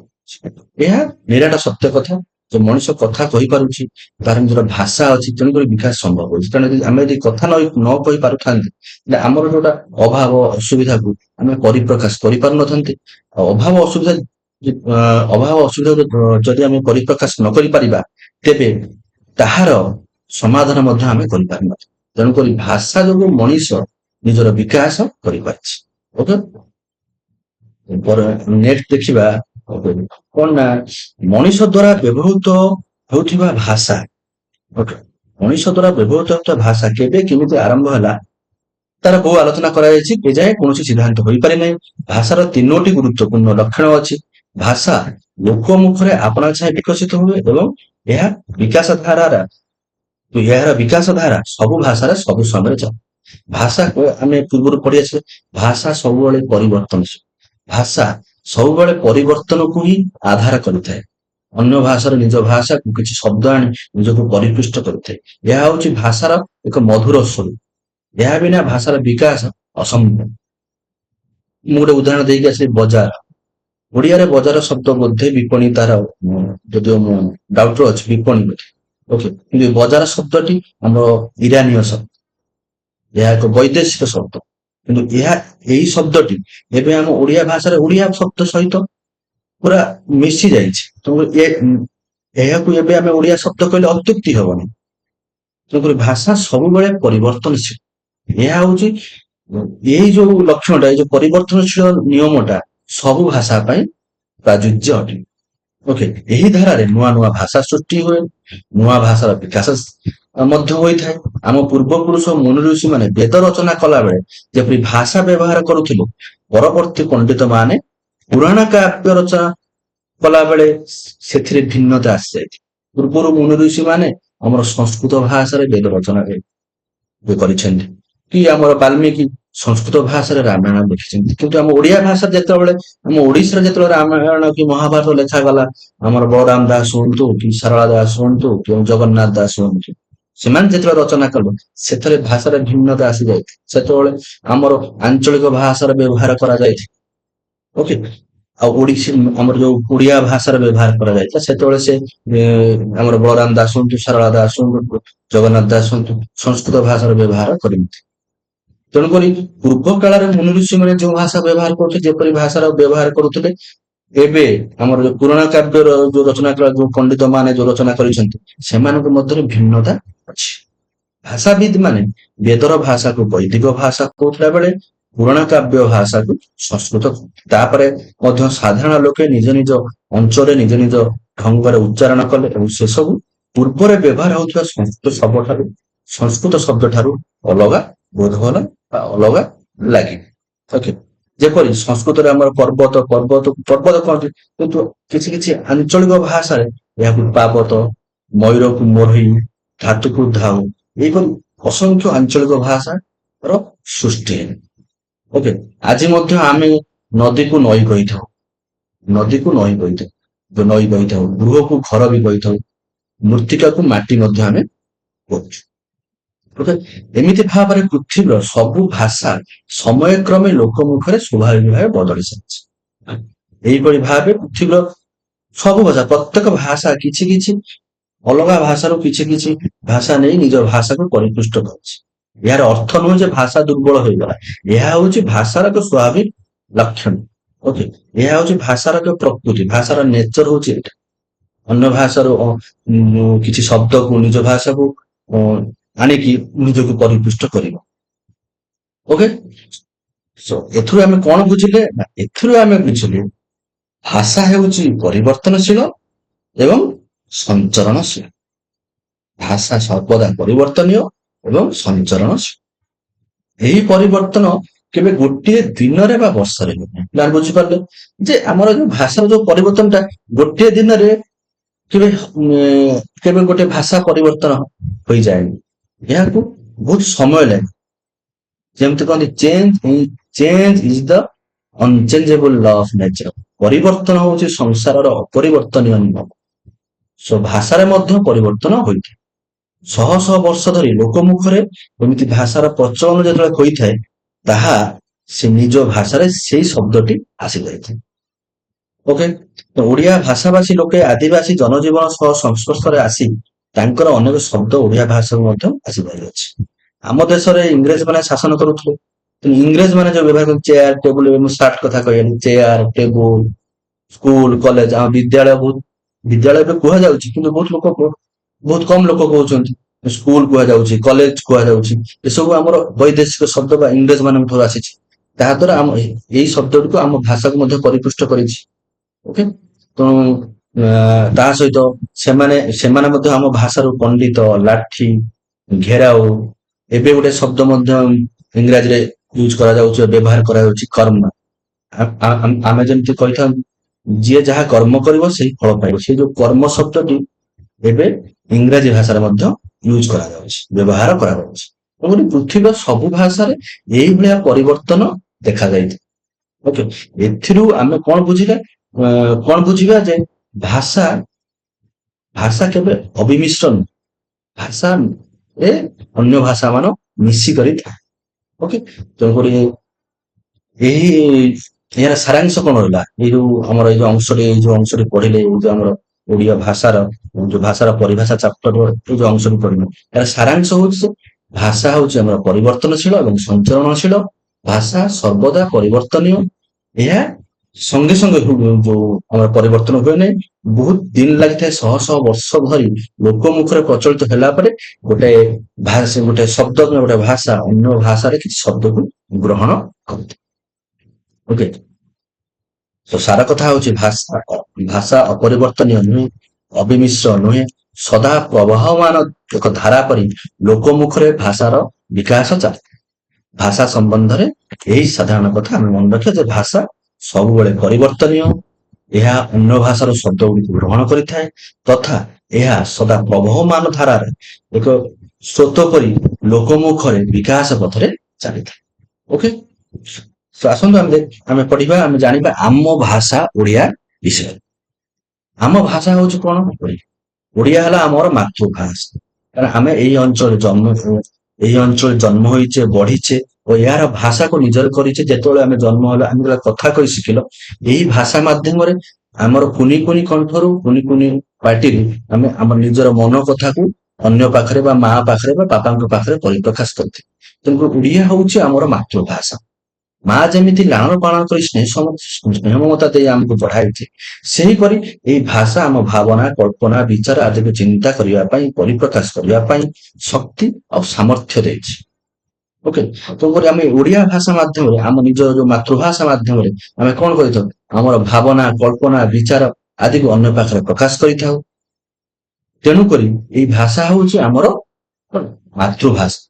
ଶିଶୁଟିଏ ତା ଚାରି ପାଖରେ ଥିବା ବଡ ସାନ ଲୋକଙ୍କଠାରୁ ଯାହା ଶୁଣେ ତାହା ଉଚ୍ଚାରଣ କରିବାକୁ ଚେଷ୍ଟା କରେ। ଗୋଟେ ଶିଶୁ ଯେତେବେଳେ ଛୋଟରୁ ବଡ ହୁଏ, ସେ କଥା କହିବା ଶିଖେ, ସେ ଦେଖେ ବା ଶୁଣେ ତାର ଚାରି ପାଖରେ ଯୋଉ ଲୋକ ଅଛନ୍ତି, ସେ ଯାହା କୁହନ୍ତି, ଯୋଉ ଭାଷାରେ କଥା ହୁଅନ୍ତି, ସେ ସେଇ ଭାଷାଟାକୁ ଆହରଣ କରେ। ସେଇ ଭାଷାରେ, ସେଇ ଶବ୍ଦରେ ନିଜର ମନର ଭାବକୁ ସେମାନଙ୍କ ନିକଟରେ ପ୍ରକାଶ କରେ। ଓକେ, ତେଣୁକରି ସେଇ ଭାଷା ଯେମିତି ଆମ ପାଇଁ ଆମ ଓଡ଼ିଆ ଭାଷା, ସେଇ ଭାଷା ସେମାନଙ୍କର ମାତୃଭାଷା ରୂପେ ପରିଚିତ ହୁଏ ବା ପରିଗଣିତ ହୋଇଥାଏ। ଓକେ, କ୍ରମେ ସେ ବଡ ହେଉଥିବା ଯେଉଁ ପରିବେଶରେ ଖେଳେ, ବୁଲେ, ମିଶେ, କାମ କରେ, ସେଇ ପରିବେଶରୁ ଶବ୍ଦ ନେଇ ସେ ବିଭିନ୍ନ ବସ୍ତୁ, ଗୁଣ ଆଦି ଚିହ୍ନି ଥାଏ। ନିଜର ଶୈଶବକୁ ସାମାଜିକ ପରିବେଶ ଅନୁସାରେ ସେ ଶିକ୍ଷା କରିଥିବା ଭାଷାକୁ ମାତୃଭାଷା କୁହାଯାଏ। ମୁଁ କହିକି ଆସିଲି, ଯୋଉଟା ଆମେ ଛୋଟବେଳୁ ଯୋଉ ଭାଷାରେ ନିଜର ମନର ଭାବକୁ ପ୍ରକାଶ କରିଥାନ୍ତି, ଯେଉଁ ଭାଷାରେ ଆମେ ଅନ୍ୟ ବସ୍ତୁ, ପଦାର୍ଥ ମାନଙ୍କୁ, ଗୁଣ ମାନଙ୍କୁ ବା ଲୋକମାନଙ୍କୁ ଚିହ୍ନିଥାନ୍ତି, ଯେଉଁ ଭାଷାରେ ଆମେ ସେମାନଙ୍କୁ ନିଜର କଥାକୁ କହିଥାନ୍ତି, ସେଇ ଭାଷା ହଉଛି ଆମର ମାତୃଭାଷା। ଓକେ, ତେଣୁକରି ଆମ ଓଡିଶା ପ୍ରଦେଶରେ ଜନ୍ମ ହଉଥିବା, ବଢିଥିବା ଶିଶୁମାନଙ୍କର ମାତୃଭାଷା ହଉଛି କଣ? ନା ଓଡ଼ିଆ। ଓକେ, ଶିଶୁଟିଏ ଓଡିଶାରେ କିମ୍ବା ଓଡ଼ିଆ କହୁଥିବା ମା ଠାରୁ ଜନ୍ମ ହୋଇ ଯଦି ବିଦେଶରେ ବଢେ, ଓଡିଶାରେ ଯୋଉ ମା ଜନ୍ମ ହୋଇଥିବ କିମ୍ବା ଓଡ଼ିଆ କହୁଥିବା ମା, ଏବେ ଯେମିତି ଆମର ୟୁରୋପ, ଆମେରିକାରେ ଆମର ପ୍ରବାସୀ ଓଡ଼ିଆ ମାନେ ରହୁଛନ୍ତି, ସେମାନଙ୍କ ଠାରୁ ଯେଉଁ ଶିଶୁ ଜନ୍ମ ହୋଇଥିବ, ଯଦି ସେ ସେଇ ବିଦେଶରେ ବଢେ, ତେବେ ସେଇ ସ୍ଥାନ ଓ ପରିବେଶର ଭାଷା ତା ପାଇଁ ମାତୃଭାଷା। ଯଦି ଜଣେ ବ୍ରିଟେନରେ ବଢୁଛି, ତା ପାଇଁ ସେ ଓଡ଼ିଆ ହୋଇଥିଲେ ବି ସୁଦ୍ଧା, ତାହାର ରକ୍ତରେ ଓଡ଼ିଆ ରକ୍ତ ଥିଲେ ସୁଦ୍ଧା ତାହା ପାଇଁ ଇଂରାଜୀ ଭାଷା ହବ ମାତୃଭାଷା। କାହିଁକି ନା ସେ ପିଲାବେଳୁ ସେଇଠାରେ ସେ ବଢିଛି ଓ ସେଇ ଭାଷାରେ ସେ ନିଜର ମନର ଭାବକୁ ପ୍ରକାଶ କରି ଆସିଛି। ପ୍ରଥମ କରି ଯେଉଁ ବସ୍ତୁ, ଗୁଣ କିମ୍ବା ବ୍ୟକ୍ତି ମାନଙ୍କୁ ଚିହ୍ନି କରି ନିଜ କଥା ମାଧ୍ୟମରେ ପରିପ୍ରକାଶ କରିଛି, ତାର ସେଇ ଭାଷା ଥିଲା ଇଂରାଜୀ ଭାଷା। ତେଣୁକରି ଯେଉଁ ଶିଶୁ ଓଡ଼ିଶାରେ ଜନ୍ମ ହୋଇଥିବା ମା ଠାରୁ ଜନ୍ମ ହୋଇ କିମ୍ବା ଓଡ଼ିଆ କହୁଥିବା ମା ଠାରୁ ଜନ୍ମ ହୋଇ ଯଦି ବିଦେଶରେ ବଢିଥାଏ, ତେବେ ସେଇ ସ୍ଥାନ ପରିବେଶର ଭାଷା ହବ ତା ପାଇଁ ମାତୃଭାଷା। ବିଦେଶରେ ବଢିଥିବା, ପିଲାବେଳୁ ବିଦେଶରେ ବଢିଥିବା, ବିଦେଶରେ ପାଠ ପଢୁଥିବା, ପିଲାବେଳୁ ଯୋଉମାନେ ବିଦେଶରେ ନିଜ ଶୈଶବରୁ ବିଦେଶରେ ଥାଆନ୍ତି, ସେମାନଙ୍କର ମାତୃଭାଷା ହବ ଆମର ସେଇ ବୈଦେଶିକ ଭାଷା ବା ସେଇ ବିଦେଶର ଭାଷା। ଓକେ, ତେଣୁ ଆମ ଓଡ଼ିଆ ଭାଷା ବୋଲି କହିବା ବେଳେ ଆମେ ବୁଝୁ ଯେ ଆମ ଅଞ୍ଚଳରେ ଘରେ, ବଜାର, ହାଟରେ, କ୍ଷେତ ଖମାରେ ଲୋକମାନେ ଯୋଉ ଭାଷାରେ ଆମ ଅଞ୍ଚଳ ଯୋଉ ଭାଷାରେ କଥା ହେଲେ, ସେଟା ହଉଛି ଓଡ଼ିଆ ଭାଷା। ଏହି ଅଞ୍ଚଳର ଶିଶୁଟି ପରିବେଶ ବା ସମାଜର ଓଡ଼ିଆ ଭାଷା ଶିଖେ, ଓଡ଼ିଆ ଭାଷାରେ ନିଜକୁ ପ୍ରକାଶ କରେ।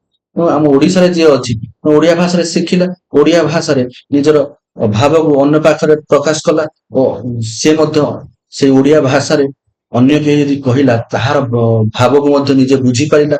ତେଣୁକରି ସେଇ ଶିଶୁ ପାଇଁ ଓଡ଼ିଆ ଭାଷା ହବ ଆମ ଅଞ୍ଚଳରେ ବଢିଥିବା ଶିଶୁ ପାଇଁ ଓଡ଼ିଆ ଭାଷା ହବ ଆମ କଣ ନା ମାତୃଭାଷା। ଓକେ। ବାହାର ପ୍ରଦେଶରେ ଯୋଉ ଶିଶୁ ବଢିଥାନ୍ତି ସେଇ ବାହାର ପ୍ରଦେଶର ଭାଷା ହବ ତା ପାଇଁ ମାତୃଭାଷା। ତେଣୁ ସମସ୍ତଙ୍କର ଏ ଦୁନିଆରେ ସମସ୍ତଙ୍କର ଗୋଟିଏ ଗୋଟିଏ ମାତୃଭାଷା ଅଛି। ଓକେ। ଏପରି କେତେକ ଅଞ୍ଚଳ ଅଛି ଯାହା କୌଣସି ଦୁଇଟି ଭାଷାଭାଷୀ ଅଞ୍ଚଳ ସୀମାରେ ନଥାଏ। ଏଇଟା ଗୋଟେ ଇଣ୍ଟରେଷ୍ଟିଂ ଜିନିଷ। ଦେଖନ୍ତୁ କଣ ନା କିଛି ଅଞ୍ଚଳ ଅଛି, ଓଡିଶାରେ ବି କିଛି ଅଞ୍ଚଳ ଅଛି ଯେଉଁଠାରେ କି ଦୁଇଟି ଭାଷାଭାଷୀ ଅଞ୍ଚଳ ଅଛି। ଯେପରି ଆମ ପଶ୍ଚିମବଙ୍ଗର ସୀମା ରହିଲା, ବାଲେଶ୍ୱର ପାଖରେ କିଛି ଅଞ୍ଚଳ ରହିଲା, ଆମର ତେଲୁଗୁ ଅଞ୍ଚଳ ରହିଲା, ତେଲୁଗୁ ଓଡିଆ ଅଞ୍ଚଳ ରହିଲା, ଆମର କୋଉଠି ନା ବ୍ରହ୍ମପୁର, ବ୍ରହ୍ମପୁର ମାଲକାନଗିରି ପାଖାପାଖି ରହିଲା।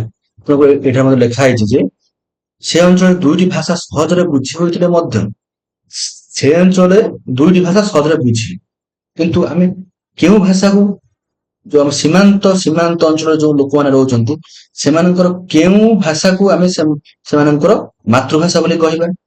ଯେପରି ବାଲେଶ୍ୱର ସୀମାନ୍ତରେ ଓଡିଆ ବଙ୍ଗଳା ଚାଲିଛି। ଓଡିଆ ବଙ୍ଗଳା ଯୋଉ ଭାଷାକୁ ସେଠାକାର ଲୋକମାନେ ବୁଝିପାରୁଛନ୍ତି। ଗଜପତି ସୀମାନ୍ତରେ ଓଡିଆ ତେଲୁଗୁ ଭାଷାକୁ ଆମର ଲୋକମାନେ ବୁଝିପାରୁଛନ୍ତି।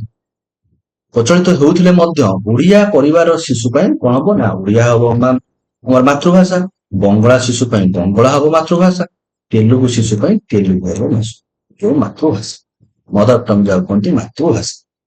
ତେଣୁ ସୀମାନ୍ତ ଅଞ୍ଚଳରେ ଦୁଇଟି କିମ୍ବା ତିନୋଟି ଭାଷାର ପ୍ରଚଳନ ଥିଲେ ମଧ୍ୟ ସେଇ ଯୋଉ ଶିଶୁଟି ଯେଉଁ ଭାଷାର ପରିବାରରୁ ଆସିଥାଏ, ଆମର ଓଡିଆ ଭାଷାର ପରିବାର ଯଦି ଓଡିଆ ଶିଶୁଟି ଜନ୍ମ ଲାଭ କରିଥାଏ, ଓଡିଆ ଶିଶୁଟି ହୋଇଥାଏ, ସେ ତା ପାଇଁ ଓଡିଆ ହବ ଆମର ମାତୃଭାଷା। ଏଟା ସୀମାନ୍ତ ଅଞ୍ଚଳ କଥା କୁହାଯାଉଛି।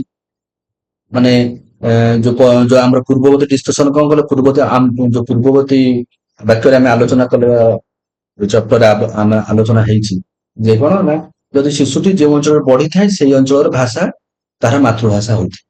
ଏଠାରେ ଆମେ ସୀମାନ୍ତ ଅଞ୍ଚଳ କହୁଛନ୍ତି ମାନେ ସୀମାନ୍ତବର୍ତ୍ତୀ ଅଞ୍ଚଳରେ ଆମର ଓଡିଶାର ସୀମା ମଧ୍ୟରେ କିନ୍ତୁ ଏହା ଯେପରି ଆନ୍ଧ୍ରପ୍ରଦେଶ, ପଶ୍ଚିମବଙ୍ଗ, ଝାଡଖଣ୍ଡ, ଛତିଶଗଡକୁ ଲାଗି କରି ରହିଛି ସେଇ ଅଞ୍ଚଳ ମାନଙ୍କରେ ଆମ ଓଡିଶାର ନାଗରିକ, ଆମର ଓଡିଶାର ଲୋକମାନେ, ଓଡିଶାର ଶିଶୁମାନେ ଦୁଇଟି ଭାଷାକୁ କହିପାରିବେ। କଣ କହିପାରିବେ ନା ଓଡିଆ କହିପାରିବେ, ବଙ୍ଗଳା କହିପାରିବେ। ଆମର ସାଉଥ ଗଲେ ବା ଦକ୍ଷିଣ ଗଲେ ଓଡିଆ କହିପାରିବେ, ତେଲୁଗୁ କହିପାରିବେ। ମାତ୍ର ସେମାନଙ୍କ ଶିଶୁମାନଙ୍କର ମାତୃଭାଷା ହବ ଓଡିଆ। ବୁଝିପାରିଲେ? ତ ଭାଷାର ବିକାଶ କ୍ରମ କିପରି ହୋଇଛି ଆମେ ବର୍ତ୍ତମାନ ପଢିବା। ଭାଷାର ବିକାଶ, ଆମ ଓଡିଆ ଭାଷାର କିପରି ବିକାଶ ହୋଇଛି। ଓକେ। ଆମ ଭାଷା ଓଡିଆ ପ୍ରାୟ 2000ରୁ ଅଧିକ ବର୍ଷ ପୁରୁଣା ବୋଲି ଭାଷାବିତ୍ ମାନେ ଯୁକ୍ତି କରନ୍ତି। ଆଉ ଏହି ଯୁକ୍ତିକୁ ସ୍ୱୀକାର କରି ମଧ୍ୟ ଆମର ଭାରତ ସରକାରଙ୍କର ସାହିତ୍ୟ ଏକାଡେମୀ ଓଡିଆ ଭାଷାକୁ ଶାସ୍ତ୍ରୀୟ ମାନ୍ୟତା ଦେଇଛି। ଶାସ୍ତ୍ରୀୟ ମାନ୍ୟତା ଆମର 6ଟି ଭାଷା ପାଇଛନ୍ତି: ସଂସ୍କୃତ, ତାମିଲ, ତେଲୁଗୁ, ମାଲାୟାଲମ, କନ୍ନଡ, ତା ସହିତ ଆମର ଓଡିଆ ଭାଷା, ଶେଷରେ ଓଡିଆ ଭାଷା ପାଇଛି।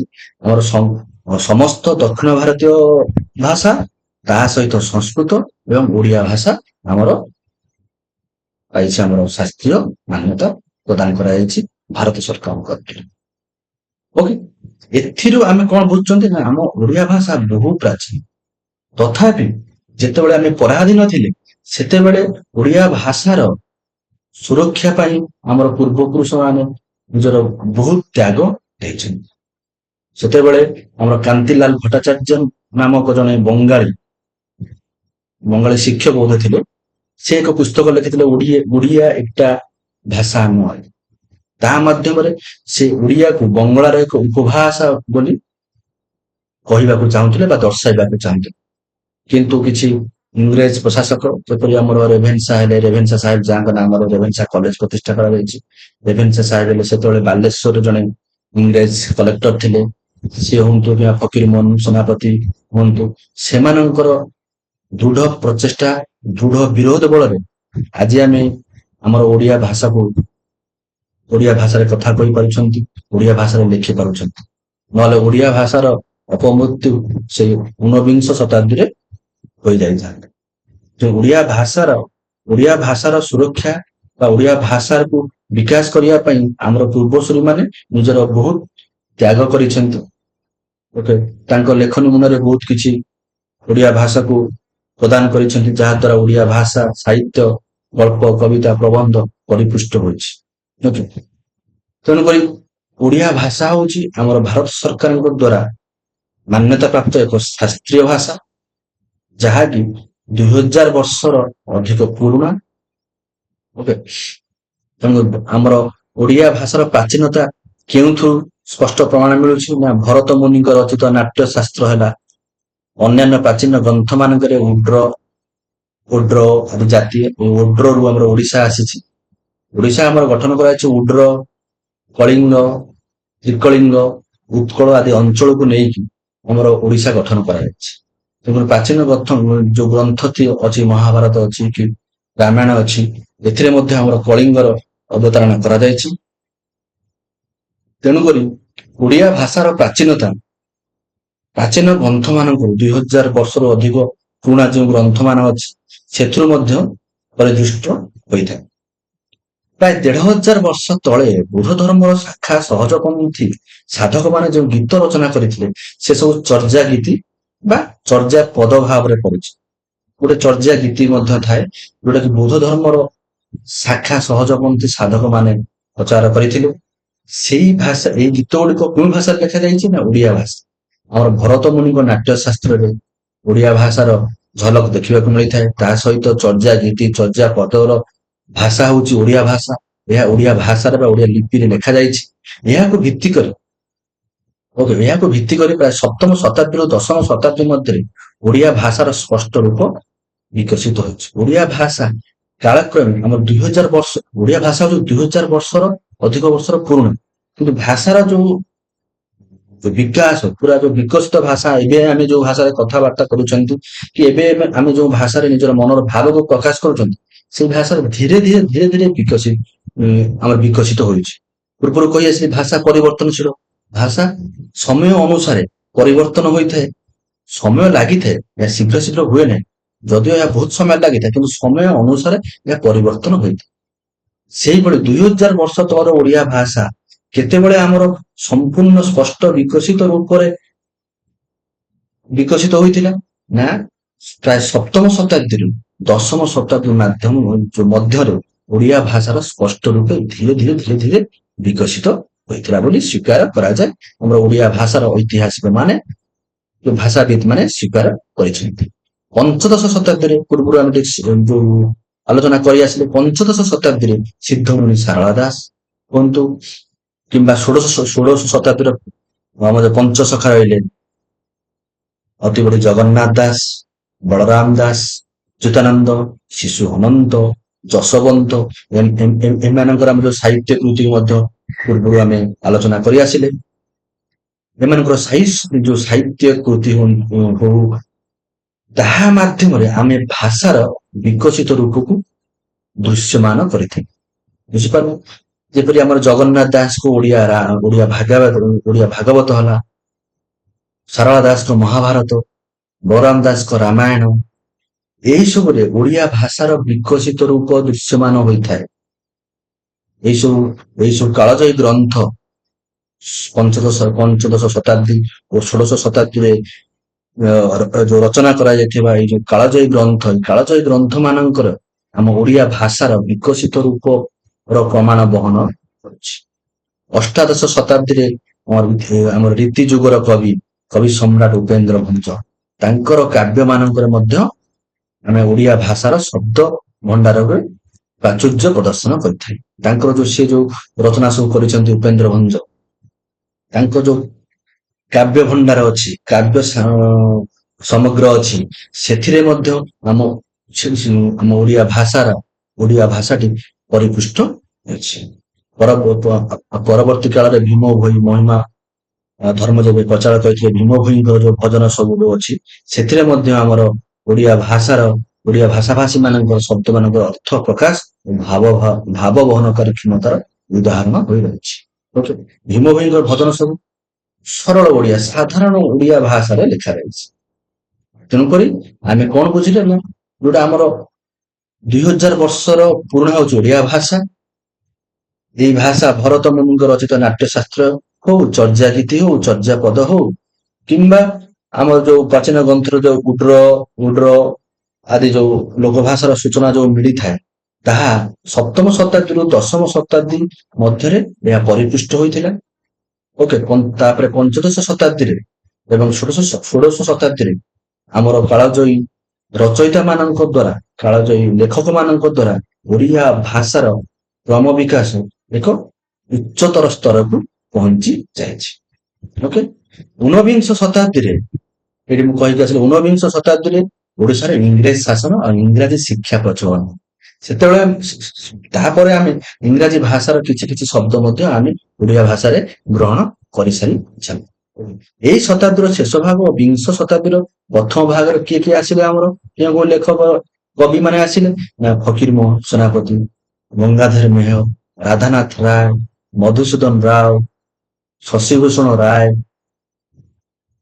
କୁନ୍ତଳା କୁମାରୀ ସାବତ, ଏଠାରେ ଲେଖା ହେଇନି କୁନ୍ତଳା କୁମାରୀ ସାବତ, ଏମାନଙ୍କର ଯୋଉ ରଚନା କଲେ ଆମର ବିଂଶ ଶତାବ୍ଦୀର ପ୍ରଥମ ଭାଗରେ ଊନବିଂଶ ଶତାବ୍ଦୀର ଶେଷ ଭାଗରେ ଯୋଉ ରଚନା ଏମାନେ କରିଥିଲେ ତାହା ମଧ୍ୟ ଆମ ଭାଷାକୁ ଏକ ଉଚ୍ଚତର ଭାଷା ଭାବେ କଣ କଲା ନା ପରିପୃଷ୍ଟ କଲା। ଓକେ, ସୋ ଆମ ଭାଷାର ବିକାଶରେ ମଧ୍ୟ ଏମାନଙ୍କର ରଚନା ମଧ୍ୟ ସହାୟକ ହୋଇଛି। ପ୍ରାଥମିକ ସ୍ତରରେ ଓଡ଼ିଆ ଭାଷା ଶିଖିବା ପାଇଁ ରାଧାନାଥ ରାୟ ଆମର ରଚନା କରିଥିଲେ କଣ ରାଧାନାଥ ରଚନା କରିଥିଲେ ବ୍ୟାକରଣ ପରିଚୟ। ପିଲାବେଳେ ମଧ୍ୟ ଆମେ ପଢି ଆସିଛୁ ମଧୁସୂଦନ ରାଓଙ୍କ ବର୍ଣ୍ଣବୋଧ, ମଧୁ ବର୍ଣ୍ଣବୋଧ, ଛବିଳ ମଧୁ ବର୍ଣ୍ଣବୋଧ, ସେଟା ଆମର ମଧୁସୂଦନ ରାଓ ରଚନା କରିଥିଲେ। ଫକୀରମୋହନ ସେନାପତିଙ୍କ ସରଳ ଓଡ଼ିଆ ବ୍ୟାକରଣ, ଏହା ମାଧ୍ୟମରେ କଣ ହେଲା ନା ଓଡ଼ିଆ ଭାଷାର ବିକାଶ ହେଲା। ଓକେ, ଏହି ସମୟରେ ପୂର୍ବରୁ ଯେତେକ ଆମର ଊନବିଂଶ ଶତାବ୍ଦୀ ହଉ କିମ୍ବା ଷୋଡଶ ଶତାବ୍ଦୀ ହଉ ଆମର ଅଷ୍ଟାଦଶ ଶତାବ୍ଦୀ ହଉ, ଓକେ, ସେଇ ସମୟରେ ଆମର ପଞ୍ଚଦଶ ଶତାବ୍ଦୀ ହଉ, ସେଇ ସମୟରେ ଆମର ଓଡ଼ିଆ ସାହିତ୍ୟକୁ ପ୍ରାୟତଃ କାବ୍ୟ ଆକାରରେ ଲେଖାଯାଉଥିଲା ବା କାବ୍ୟ ଆକାରରେ ପରିପ୍ରକାଶ କରାଯାଉଥିଲା। ମାତ୍ର ଊନବିଂଶ ଶତାବ୍ଦୀର ଶେଷ ଭାଗ ଏବଂ ବିଂଶ ଶତାବ୍ଦୀର ଆଦ୍ୟ ଭାଗରେ ଗଦ୍ୟ ରଚନାର ବିକଶିତ ରୂପ ମଧ୍ୟ ଉପଲବ୍ଧ ହେଲା। ବୁଝିପାରିଲେ, ଯେପରି ଫକୀରମୋହନ ସେନାପତି 6 ମାଣ 8 ଗୁଣ୍ଠ ଉପନ୍ୟାସ ଲେଖିଥିଲେ, ଲଛମା ଲେଖିଥିଲେ, ଆଉ ସେଇ ସମୟରେ ମଧ୍ୟ ଆମର ପ୍ରଥମ ନାଟକ ଓଡ଼ିଆ ନାଟକ ରଚନା କରିଥିଲା ବାବାଜୀ, ତାହାର ରଚୟିତା କିଏ ଆପଣ ମାନେ କମେଣ୍ଟ ମାଧ୍ୟମରେ ପ୍ରକାଶ କରନ୍ତୁ। କମେଣ୍ଟରେ ଆପଣ ଲେଖନ୍ତୁ ଆମର ଓଡ଼ିଆର ପ୍ରଥମ ନାଟକ ବାବାଜୀର ରଚୟିତା କିଏ। ଓକେ, ସୋ ଯୋଉମାନେ ମୋ ଚ୍ୟାନେଲକୁ ନୂଆ କରି ଭିଜିଟ କରୁଛନ୍ତି, ନୂଆ କରି ପ୍ରଦର୍ଶନ କରିଛନ୍ତି, ଦୟାକରି ସେମାନଙ୍କୁ ଅନୁରୋଧ କରିବି ଆପଣ ମୋ ଚ୍ୟାନେଲକୁ ସବସ୍କ୍ରାଇବ କରନ୍ତୁ, ସେୟାର କରନ୍ତୁ, ଲାଇକ୍ ଏବଂ କମେଣ୍ଟ କରିବାକୁ ମଧ୍ୟ ଭୁଲନ୍ତୁ ନାହିଁ। ଏହା ଦ୍ୱାରା ସବସ୍କ୍ରାଇବ ଏବଂ ସେୟାର କରିବା ଦ୍ୱାରା କଣ ହବ ନା ଅନ୍ୟମାନେ ଯୋଉମାନେ ଏହି ଭିଡିଓଟିକୁ ଚାହୁଁଥିବେ ଦେଖିବା ପାଇଁ ସେମାନେ ମଧ୍ୟ ଦେଖିପାରିବେ, ସେମାନେ ମଧ୍ୟ ଓଡ଼ିଆ ଭାଷାର କ୍ରମ ବିକାଶ ବିଷୟରେ ଜାଣିପାରିବେ। ଓକେ, ସବସ୍କ୍ରାଇବ କରି ଆପଣ ସେ ବେଲ ଆଇକନ ଦବାଇ ଦେଲେ ମୁଁ ଯୋଉ ଯୋଉ ନୂଆ ଭିଡିଓ ମୋ ଚ୍ୟାନେଲ ମାଧ୍ୟମରେ ପ୍ରକାଶ କରିବି ବା ନୂଆ ଭିଡିଓ ପୋଷ୍ଟ କରିବି ତାହାର ନୋଟିଫିକେସନ ଆପଣମାନଙ୍କୁ ଚାଲିଯିବ, ଆପଣମାନେ ମଧ୍ୟ ତାହାକୁ ଦେଖିପାରିବେ। ଓକେ, ତ ଚାଲନ୍ତୁ ଦେଖିବା ସମୟକ୍ରମେ କଣ ହେଲା ନା ସମୟକ୍ରମେ ଓଡ଼ିଆ ଭାଷାର ବିକାଶ ପଥରେ ଅଜସ୍ର ପରିମାଣ ସଂସ୍କୃତ, ଆଦିବାସୀ, ପଡୋଶୀ ଦ୍ରାବିଡ ଶବ୍ଦ ନା ତେଲୁଗୁ ତାମିଲ ଶବ୍ଦ, ବେସିକାଲି ଆମର ତେଲୁଗୁ ତାମିଲ ଶବ୍ଦ ଆସିଛି, ମାଲାୟାଲମ ଶବ୍ଦ ବହୁତ କମ। ମରାଠା ମାନେ ଯେହେତୁ ଶାସନ କରୁଥିଲେ, ମରାଠା ହୁଅନ୍ତୁ, ମୁସଲମାନ ହୁଅନ୍ତୁ, ଇଂରେଜ ହୁଅନ୍ତୁ, ଏମାନେ ଆମକୁ ଶାସନ କରୁଥିଲେ, ତେଣୁକରି ସେମାନଙ୍କର ଶବ୍ଦ ଉର୍ଦ୍ଦୁ, ଆରବୀ, ମରାଠୀ ଏସବୁ ଶବ୍ଦ ମଧ୍ୟ ଆମ ଓଡ଼ିଆ ଭାଷାରେ ସମୃଦ୍ଧ ମଧ୍ୟ କରିଛି। ଓକେ, ଆଜି ବିଜ୍ଞାନର ବିକାଶ ପରେ ନୂଆ ନୂଆ ଶବ୍ଦ ମାନେ ଆମ ଭାଷାକୁ ମଧ୍ୟ ଆସୁଛି, ଯଥା ମୋବାଇଲ, ଇଣ୍ଟରନେଟ। ତ ମୋବାଇଲର ଓଡ଼ିଆ ଆମେ କହିପାରିବା କଣ ଚଳମାନ ଭାଷ୍ୟ ଯନ୍ତ୍ର, ଚଳଯନ୍ତ୍ର, ଚଳମାନ ଭାଷ୍ୟ ଯନ୍ତ୍ର। ସୁନାମୀ, ସୁନାମୀ ଶବ୍ଦଟି ମଧ୍ୟ ଆମର ଇଣ୍ଟରନେଟ ଯୋଉ ଶବ୍ଦ ସବୁ ୟୁଜ ହଉଛି, ଇଣ୍ଟରନେଟ ହଉ, ସୁନାମି ହଉ, ମୋବାଇଲ ହଉ, ଏସବୁ ଶବ୍ଦ ଲ୍ୟାପଟପ ହଉ, କମ୍ପ୍ୟୁଟର ହଉ, ଡେସ୍କଟପ ହଉ, ଏସବୁ ଶବ୍ଦ ଇଣ୍ଟରନେଟ ଯୁଗରେ ନୂଆ ନୂଆ ଶବ୍ଦ ଗୁଡିକ ମଧ୍ୟ ଏ ଶବ୍ଦ ଓଡ଼ିଆ ଭାଷାରେ ମଧ୍ୟ ଗ୍ରହଣ କରାଯାଇ ସାରିଛି। ଆମ ଅନେକଙ୍କର ଧାରଣା ହଉଛି କଣ ଯୋଉ ମୋବାଇଲ, ଇଣ୍ଟରନେଟ ଏସବୁ ହଉଛି ଆମର ଇଂରେଜ ଶବ୍ଦ। ପ୍ରକୃତରେ ଏଗୁଡିକ ଭିନ୍ନ ଭିନ୍ନ ଭାଷାରୁ ଗୃହୀତ ଶବ୍ଦ, ଯାହା ଅନ୍ୟ ବହୁ ଭାଷାରେ ମଧ୍ୟ ବ୍ୟବହୃତ ହେଉଛି। ଯେପରି ଫରାସୀ ଭାଷାର ଗୋଟେ ଶବ୍ଦ ଅଛି ରେସ୍ତୋରାଁ, ତାହା ଆମ ଦେଶରେ ରେଷ୍ଟୁରାଣ୍ଟ ଲେଖା ଅଛି। ହଁ, ଏଟା ହଉଛି ଫରାସୀ ଭାଷାର ଶବ୍ଦ ହଉଛି କଣ ରେସ୍ତୋରାଁ। ସେ ରେସ୍ତୋରାଁଟା ଆମ ଭାଷାରେ ପରିବର୍ତ୍ତନ ହୋଇ ଆମ ରେଷ୍ଟୁରାଣ୍ଟ ଭାବରେ ଲେଖୁଛନ୍ତି। ଓକେ, ଯାହାର ଅର୍ଥ ଗୋଟେ ଖାଦ୍ୟ ପାଇଁ ନେଇଥାଏ। ହୋଟେଲ ବି ଆମେ କେହି ହୋଟେଲ ବି କହିଥାନ୍ତି, ସେଟା ଇଂରାଜୀ ଶବ୍ଦ ହେବ। ଓକେ, ଏସବୁ ଶବ୍ଦ ଭାଷା ପରିବର୍ତ୍ତନଶୀଳ ଭାଷା ଅନ୍ୟ ଭାଷାର ଶବ୍ଦକୁ ମଧ୍ୟ ଗ୍ରହଣ କରିଥାଏ। ତାହା ଦ୍ଵାରା ଆମ ଭାଷାର ଶବ୍ଦ ଭଣ୍ଡାର ମଧ୍ୟ ସମୃଦ୍ଧ ହୋଇଛି। ଓକେ, ଆଚ୍ଛା, ଏବେ ଆମେ ଦେଖିବା କଣ ନା ଭାଷାର ବୈଶିଷ୍ଟ୍ୟ ଓ ସ୍ୱରୂପ। ଓକେ, ଭାଷାର ବୈଶିଷ୍ଟ୍ୟ, ଓଡିଆ ଭାଷାର ବୈଶିଷ୍ଟ୍ୟ ଓ ସ୍ୱରୂପ ବା ଭାଷାର ବୈଶିଷ୍ଟ୍ୟ ଓ ସ୍ୱରୂପ। ପୃଥିବୀରେ ଯେତେ ଭାଷା ବ୍ୟବହୃତ ହୋଇଛି ସବୁ ଭାଷାର କିଛି ନା କିଛି ବୈଶିଷ୍ଟ୍ୟ ଥାଏ ବୋଲି ତାହା ଅନ୍ୟ ଭାଷା ଠାରୁ ସ୍ୱତନ୍ତ୍ର। ନହେଲେ ତ ଆମର ଓଡିଆ ଭାଷା ଏବେ ଏବେ ଆମ ମାତୃଭାଷା ବଙ୍ଗାଳୀ ହୋଇଥାନ୍ତା। ଆମ ଭାଷାର କିଛି କିଛି ବୈଶିଷ୍ଟ୍ୟ ଅଛି, ଯେଉଁଥିପାଇଁ ଊନବିଂଶ ଶତାବ୍ଦୀର ଶେଷ ଭାଗରେ ଯେତେବେଳେ ଓଡିଆ ଇଟା ଭାଷା ଆନ୍ଦୋଳନ ଚାଲିଥିଲା ବଙ୍ଗଳାରେ, ବଙ୍ଗଳାର ଲେଖକ ମାନେ, ବଙ୍ଗଳାର ବୁଦ୍ଧିଜୀବୀ ମାନେ, ବଙ୍ଗଳାର ଶିକ୍ଷକ ମାନେ ଏ ଆନ୍ଦୋଳନ କରିଥିଲେ। ସେତେବେଳେ ଆମର କବି, ଲେଖକ, ପ୍ରାବନ୍ଧିକ ତଥା କିଛି ଇଂରେଜ ପ୍ରଶାସକ ମାନଙ୍କ ପ୍ରଚେଷ୍ଟାରେ ଆମର ଭାଷାର ସ୍ୱାତନ୍ତ୍ର୍ୟ ବଜାୟ ରହିଥିଲା, ଯାହା ଦ୍ୱାରା ଆଜି ଆମେ ଓଡିଆ ଭାଷାକୁ ନିଜର ମାତୃଭାଷା କହିପାରୁଛୁ, ଯାହା ଦ୍ୱାରା ଓଡିଆ ଭାଷାର ଅସ୍ତିତ୍ୱ ରହିଛି। ତେଣୁକରି ଆମ ଭାଷା ଏକ ସ୍ୱତନ୍ତ୍ର ଭାଷା ବୋଲି ଆମକୁ ଆମର ଓଡିଆ ଭାଷାକୁ ଭାରତ ସରକାର ଶାସ୍ତ୍ରୀୟ ଭାଷାର ମାନ୍ୟତା ଦେଇଛି। ଓକେ, ସେଥିମଧ୍ୟରୁ କେତୋଟି ସାଧାରଣ ସ୍ପଷ୍ଟ ବାରି ହୋଇ ପଡୁଥିବା ବୈଶିଷ୍ଟ୍ୟ ସମ୍ପର୍କରେ ଜାଣେ। କି କେଉଁ କେଉଁ ଲକ୍ଷଣ ଦ୍ୱାରା ଆମେ ଆମ ଭାଷାକୁ ସ୍ୱତନ୍ତ୍ର ବୋଲି କହିପାରିବା, ତାହା ବିଷୟରେ ଆମେ ବର୍ତ୍ତମାନ ଆଲୋଚନା କରିବା। ଓଡିଆ ଭାଷାର ଲକ୍ଷଣ ବଙ୍ଗଳା, ଅହମିଆ, ଆସାମୀ ମାନେ, ଆସାମର ଲୋକମାନେ ଅହମିଆ ଭାଷା କୁହନ୍ତି, ମରାଠୀ, ମହାରାଷ୍ଟ୍ର ଲୋକମାନେ କହିଥାନ୍ତି, ଗୁଜୁରାଟର ଲୋକମାନେ କହିଥାନ୍ତି ଇତ୍ୟାଦି ଉତ୍ତର ଭାରତର ଅନ୍ୟାନ୍ୟ ଭାଷା ସହ ନିବିଡ଼ ଭାବରେ ଜଡ଼ିତ। ଦକ୍ଷିଣରେ ତେଲୁଗୁ, ତାମିଲ ପ୍ରଭୃତି ଦ୍ରାବିଡ ଭାଷା, ତାମିଲ, ତେଲୁଗୁ, ମାଲାୟାଲମ ଏସବୁ ଆମର ଦ୍ରାବିଡ ଭାଷା ଅଟନ୍ତି। ଓକେ, କନ୍ନଡ ଏସବୁ ଆମର ଦ୍ରାବିଡ ଭାଷା ଓ ଓଡିଶାର ଆଦିବାସୀ ଭାଷା ମାନଙ୍କୁ ନେଇ ଓଡିଶାର ଆଦିବାସୀ ଭାଷା ମାନଙ୍କରୁ ଅନେକ ଶବ୍ଦ ଓଡିଆ ଭାଷାରେ ଥିଲେ ମଧ୍ୟ ଏସବୁ ଭାଷା ସହ ସମ୍ପର୍କ ନିବିଡ ନୁହେଁ। ଆମର ଯୋଉ ଆମର ଦ୍ରାବିଡ ଭାଷା ହଉ କି ଆଦିବାସୀ ଭାଷା ହଉ, ତାହା ସହ ଓଡିଆ ଭାଷାର ସମ୍ପର୍କ ଏତେ ନିବିଡ ନୁହେଁ ଯେତେ ନିବିଡ ଆମର ବଙ୍ଗଳା, ଅହମିଆ, ମରାଠୀ, ଗୁଜୁରାଟୀ ଭାଷା ସହିତ ଜଡିତ।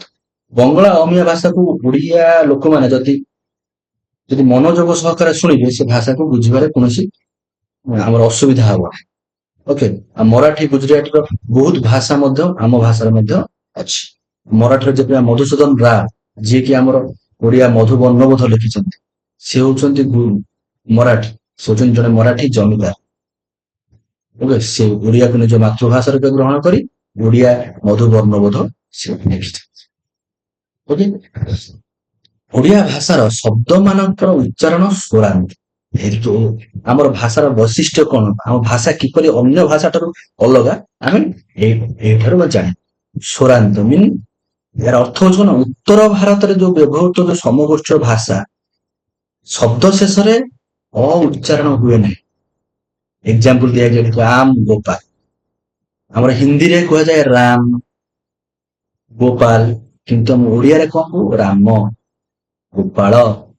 ଶେଷରେ ଆମର ଅ ଯୋଗ ହୁଏ, ରାମରେ ଅ ଯୋଗ, ରାମ ମ ହଲନ୍ତ ଯୁକ୍ତ ଅ, ରାମ।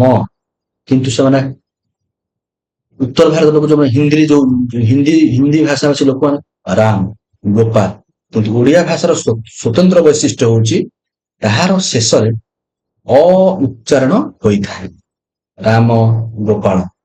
ମାତ୍ର ଆମର ଉତ୍ତର ଭାରତର ଶବ୍ଦ ଶେଷରେ କଣ ହୋଇଥାଏ ନା ବ୍ୟଞ୍ଜନ ବର୍ଣ୍ଣ ଯୋଉ ଥାଏ, ବ୍ୟଞ୍ଜନ ବର୍ଣ୍ଣ ସହ ଅ ଉଚ୍ଚାରଣ ହୋଇଥାଏ।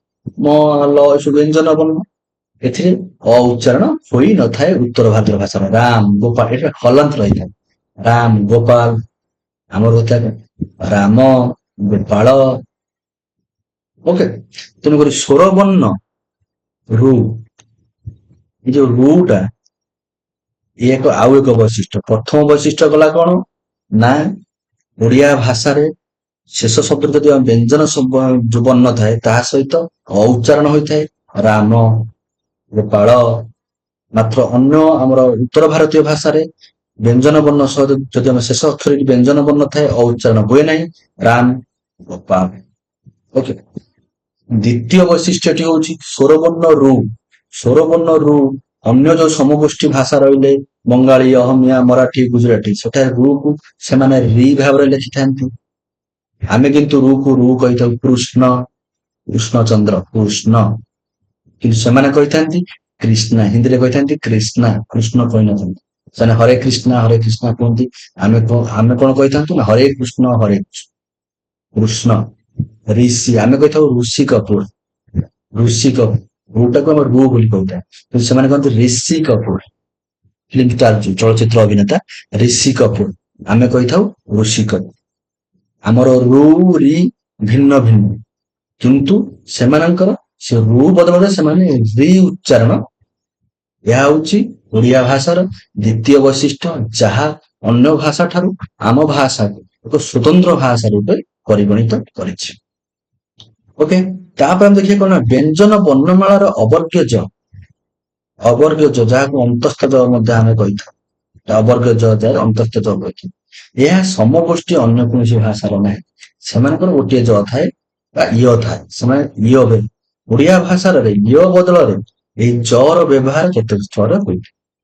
ଦେଖ ଇୟ, ସେମାନେ କହିଥାନ୍ତି କଣ ନା, ଯୋଉ ଆମର ହିନ୍ଦୀ ଭାଷାଭାଷୀ ଲୋକ ବା ବଙ୍ଗାଳୀ ଭାଷାଭାଷୀ ଲୋକ ହୁଅନ୍ତୁ କିମ୍ବା ଆମର ଗୁଜୁରାଟୀ, ମରାଠୀ ହୁଅନ୍ତୁ, ସେ ୟମ୍ କହିଥାନ୍ତି। ୟମ ତ କେବେ କହିବେନି, ୟମ୍ କହିବେ। କାହିଁକି ନା ଏଇଟା ଆମର ମଟା ଆମର ହଉଛି ବ୍ୟଞ୍ଜନ ବର୍ଣ୍ଣ, ୟମ୍ ତାଙ୍କର ହଲନ୍ତ ରହିଥାଏ, ୟମ୍ କହିବେ।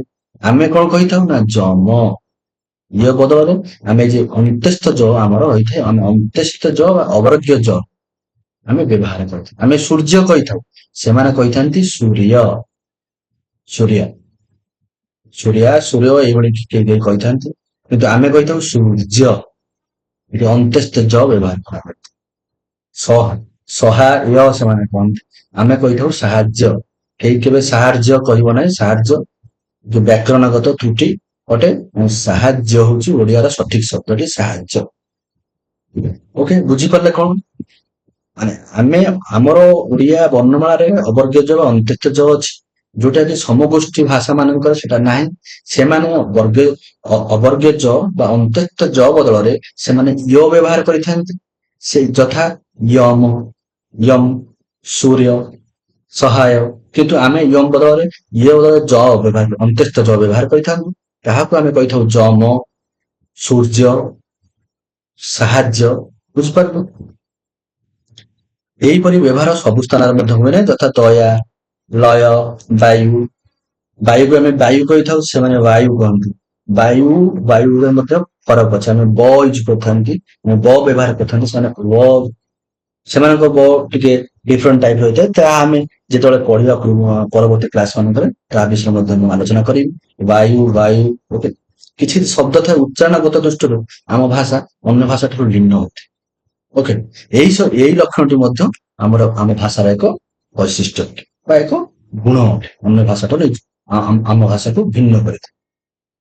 ଓକେ, ଉତ୍ତର ଭାରତର ଅନ୍ୟ ଭାଷା ଯେଉଁ ଗୁଡିକ ଓଡ଼ିଆ ଭାଷା ସହିତ ନିବିଡ଼ ସମ୍ପର୍କ ରହିଛନ୍ତି, ଓକେ, ଏହା ମଧ୍ୟ ଏ ଯୋଉ ଲାଇନଟା ଆମେ ପଢିବା ବର୍ତ୍ତମାନ, ଏହା ମଧ୍ୟ ଆମର ହଉଛି କଣ, ଆଉ ଏକ ବୈଶିଷ୍ଟ୍ୟ, ଚତୁର୍ଥ ବୈଶିଷ୍ଟ୍ୟ କଣ ନା, ସେମାନେ ଆମର ବଙ୍ଗଳା ଭାଷା ଦେଖ, ହିନ୍ଦୀ ଭାଷା ଦେଖ, ସେମାନେ ଯୋଉ ଭାଷା ଯୋଉ ତାଙ୍କ ଯୋଉ ଲିପି ଲେଖା ହୁଏ, ସଂସ୍କୃତ ଦେଖନ୍ତୁ, ହିନ୍ଦୀ ଦେଖନ୍ତୁ, ସେମାନେ ଦେବନାଗରୀ ଲିପି ଲେଖନ୍ତି। ତାଙ୍କର ଭାଷାର ଉପରି ଭାଗରେ ଦେଖିବେ ଏକ ଗାର ରହୁଛି। ଆମ ଓଡ଼ିଆ ଭାଷା ହଉଛି ଗୋଲାକାର। ଓଡ଼ିଆ ଭାଷା କୌଣସି ଗାର ଦେଇ ଲେଖା ଯାଇ ନଥାଏ। ସେସବୁର ଲିପି ଉପରି ଭାଗ ଏକ ସରଳ ରେଖା ବା ସିଧା ହୋଇଥିବା ବେଳେ ଓଡ଼ିଆ ଲିପିର ଉପରି ଭାଗ ଗୋଲାକୃତ।